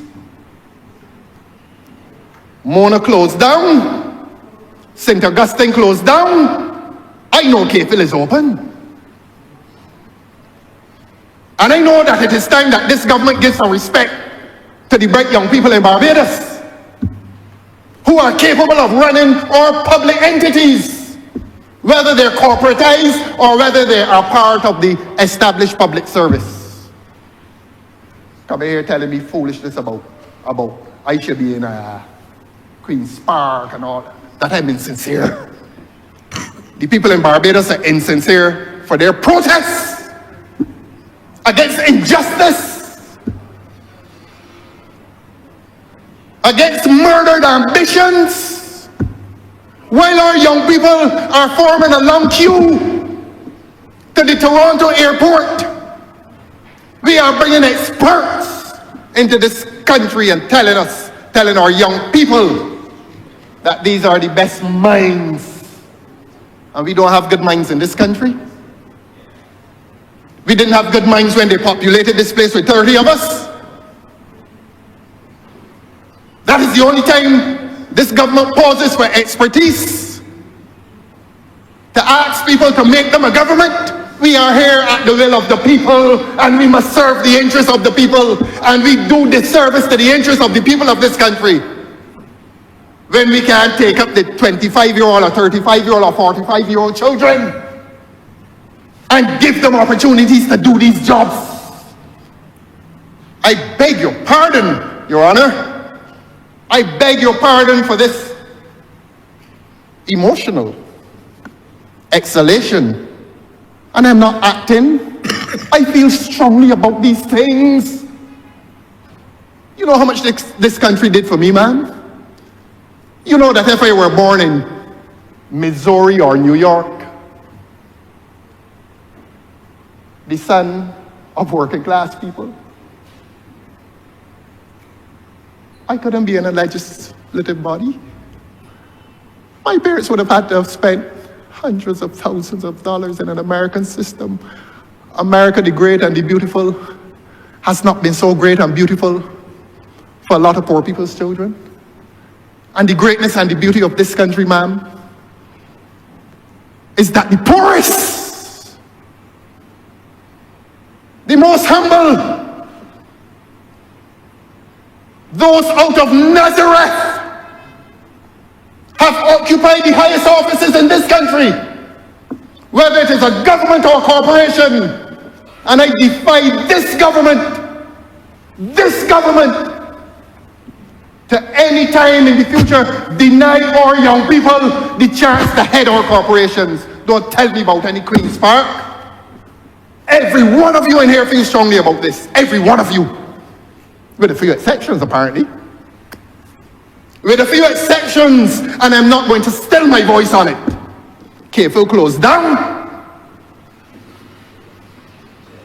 This is a region that produced 2 Nobel Prize winners, and not a region, a small rock called St. Lucia. And we have a gentleman living in this country who showed the world that what he was good at, he was best at it. And he was better at that than anybody had done anything else. Bayland, he ran out Bayland barefooted. And that is why I rejoice with every day of his life. Every day that I hear that he still has breath in his body, a living example of the emancipation of those who came out of Nazareth. We have to remind this government, can anything good come out of Nazareth? And the scripture says, come and see. Come and see. I beg your pardon? Much longer? If you get me more vex, I can give you another hour of this. I'm wrapping up now. Wrapping up now. You hungry? Honourable member, please. You're talking Please. to me. Please, honourable member. Do not mind the aside, sir. Please continue your Thank you, discussion. ma'am. Thank you, ma'am. Thank you, ma'am. And I was talking about BTMI. And I want the people of Barbados to remember that this government betrayed the educated young people in Barbados when they found, in the words of this legislation, an expert. Don't tell me I acting. A real vex. And the people of Barbados vex. And if I acting, them acting too, but y'all can find out that they're not acting. The time is coming, you know. The time is coming. And if you thought that BTMI was an accident, recently corrected, the Queen Elizabeth Hospital. And I don't attack people personally, but I have not heard anything that I did not hear before. I thought we were going to discover, ma'am, I thought we were going to discover some large nugget of gold in Martindale's Road. I thought so. Well, with hope, that's a different matter. That's a different matter. And I disclosed earlier this year that this government is so steeped in its betrayal of people that they were taking up foreign dollars and paying to these experts. Before a man got into this country, before he had a work permit, this government was taking up pounds sterling and paying him into a bank account in England. While little children were walking up to Cayfield with only lunch money and a piece of bus fare. Madam Deputy Speaker, I raise on a point of order. There's a point of order, sir. To correct a statement made in respect of the appointment of the BTMI. The Honourable Member for Christchurch South is waxing warm and wide, but I just want to correct the record. I'm not sure in respect of the statement made, if it's made in its current relevancy or it relates to prior actions, but I just wanted the country to be aware that the CEO of the Barbados Tourism Marketing Inc. is indeed a Barbadian. I presume the Honourable Member is speaking about the past. So I just wanted to, on the floor of Parliament, just make it known that the current holder of the office of Chief Executive Officer is indeed a young Barbadian female. And I just thought I would enter that into the record just in case it ought to be corrected so the impression does not go that is not the case. I hate to interrupt the Honourable Member, but I just wanted to make that point for the record. Thank you. Thank you very much, Honourable Member St. Michael Lessig. I respect the intervention, and the Honourable Member, in spite of this microphone, he probably sits too far from me, because he would have heard me say that a hate hunt was done And it was an appointment which was not a good appointment, and an appointment only recently corrected. Correct, yes, and I credit you. Because I know you have respect for merit. Yes, I know that. And it will not stop me from saying that the appointment before your time, Honorable Member for St. Michael West Central doesn't have to worry. He has respect for merit. And I said, the record Hansard will reflect that I said, it was an appointment only recently corrected. And when I say that, I meant that they reached into this Caribbean community, and more particularly this Barbadian community, and found someone of Barbadian merit. Honorable Member, I'm grateful. And I spoke of the Queen Elizabeth Hospital. I've never met the party. I don't even know the party's name. I am not discussing personality, I'm discussing a principle. A principle in which this government continues to question the national self-worth. And that is why I asked the question, this government closed down Kayville, this government closed down Mona, this government closed down St. Augustine. A little poor fellow or poor girl can't get a job. As an expert, Honorable Member for Christchurch West can leave here today and do the best and most successful dental practice. But he chose to do this. Whatever he is good at, he chooses to do. And there are thousands of young people out there who would like to make that choice. Again, I am warning this government that when it is choosing the CEO for Business Barbados, and when it is choosing the experts for Business Barbados, look inside this Caribbean first. And I don't want to do a head count and breach the standing orders, but I know that every member in this house presently agrees with me. But I also know your circumstances. I know both. And I'm going to tell the people of Barbados through you, ma'am, what are those circumstances? And I accuse them of talking a lot in here. But on Thursdays, not a word. Well, I want them to start talking on Thursdays. I want them to introduce this government, of which they are a collective part, to justice. And you don't arrive at the destination of justice unless you travel the rocky road of truth. Truth is a very rocky road. In speaking the truth, you have to sacrifice a lot. I heard last week that I am grateful. I heard that in here last week. I am ungrateful. I'm going to use the old people's language now. Because I get a little tralia, means that I must stop telling the truth in my Barbados. I heard that last week, ma'am, in your absence. From that place where you are, that I am grateful. So I am to get a little tralia and become complicit in mendacity. I'm going to use words deliberately, because I was also told last week that I use a lot of big words, well, I can use them. I will not, for a little tralia, become complicit in mendacity at the expense of the rights, interests of the people of this country. I'm not going to do it. And I don't belong in those circumstances anymore. And I have no regrets. Not one. Not one. And this is not to make a judgment of anyone in those circumstances.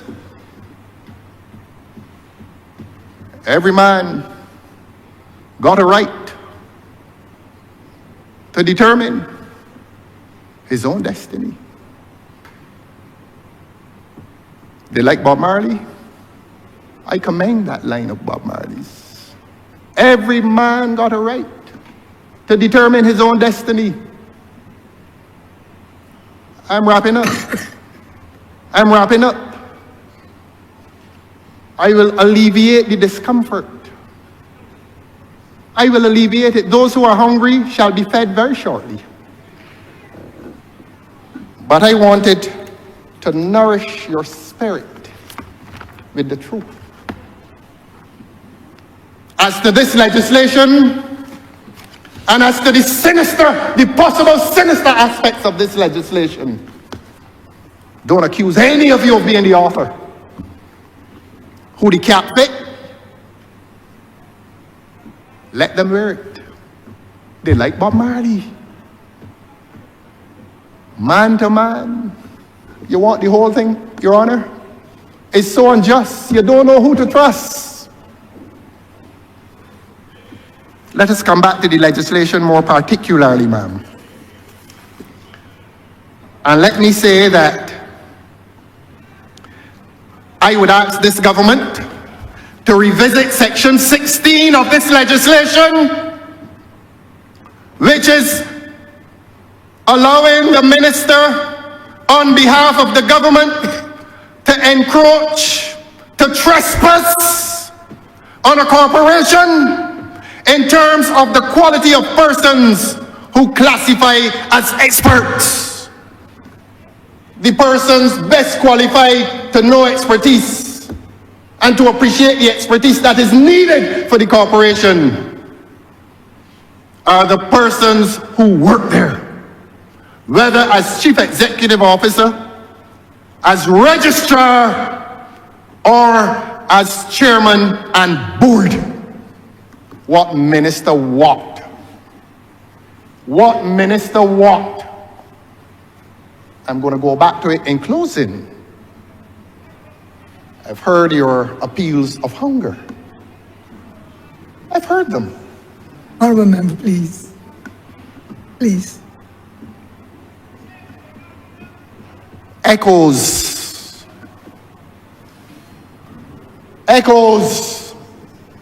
of the man that was recruited from the Far East. Well, not Far East, it's the East, because I don't know what the Far East is far from.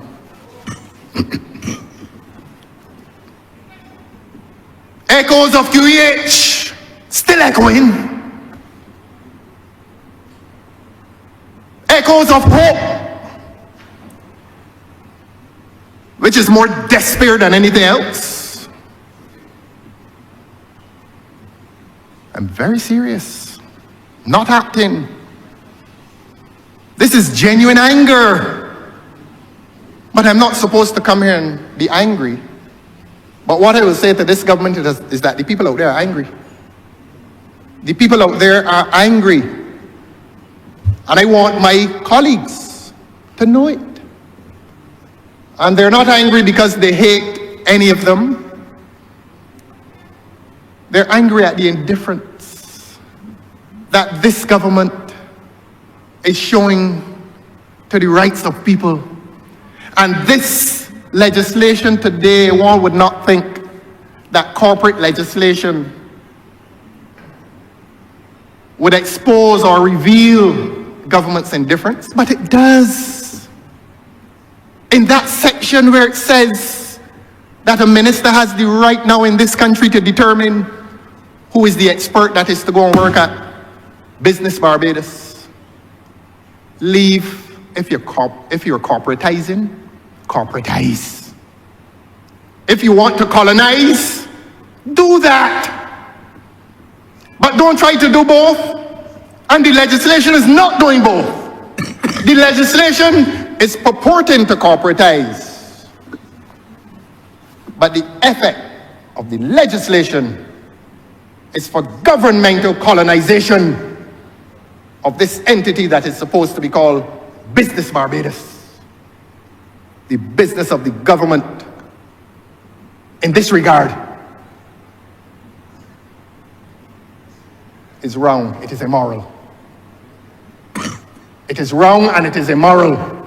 Give to the young people of Barbados their due. Render to the young people of Barbados their due. give them respect. Stop them from forming the queues into Toronto. This government doesn't understand that that is the effect of the denial of young people in this country. This government does not understand that. And I want this government to understand that they should take this legislation back and redraft it in a manner that reflects the interests and the entitlements of the young people of this country. Experts what? We have seen the examples. I'm going to repeat it. We've seen the examples of distorted concepts of expertise and who is suffering, who is paying a high price. And I will say this in closing, that it is clear that this so-called Bureau Barbados will constitute a greater expense to the government than is presently constituted by the Corporate Affairs and Intellectual Property Office. The cost to run Barbados business, or Business Barbados, whatever they call it, will be far higher. But of course, the people are going to be told, oh man, this is a new bright and shining object. So accept the higher costs. But unless they do what they must do and do it properly, the efficiencies or the inefficiencies to which the member for St. James South referred will continue, if there are such inefficiencies. But what this government will do, this government will create another expensive organization on pretty talk.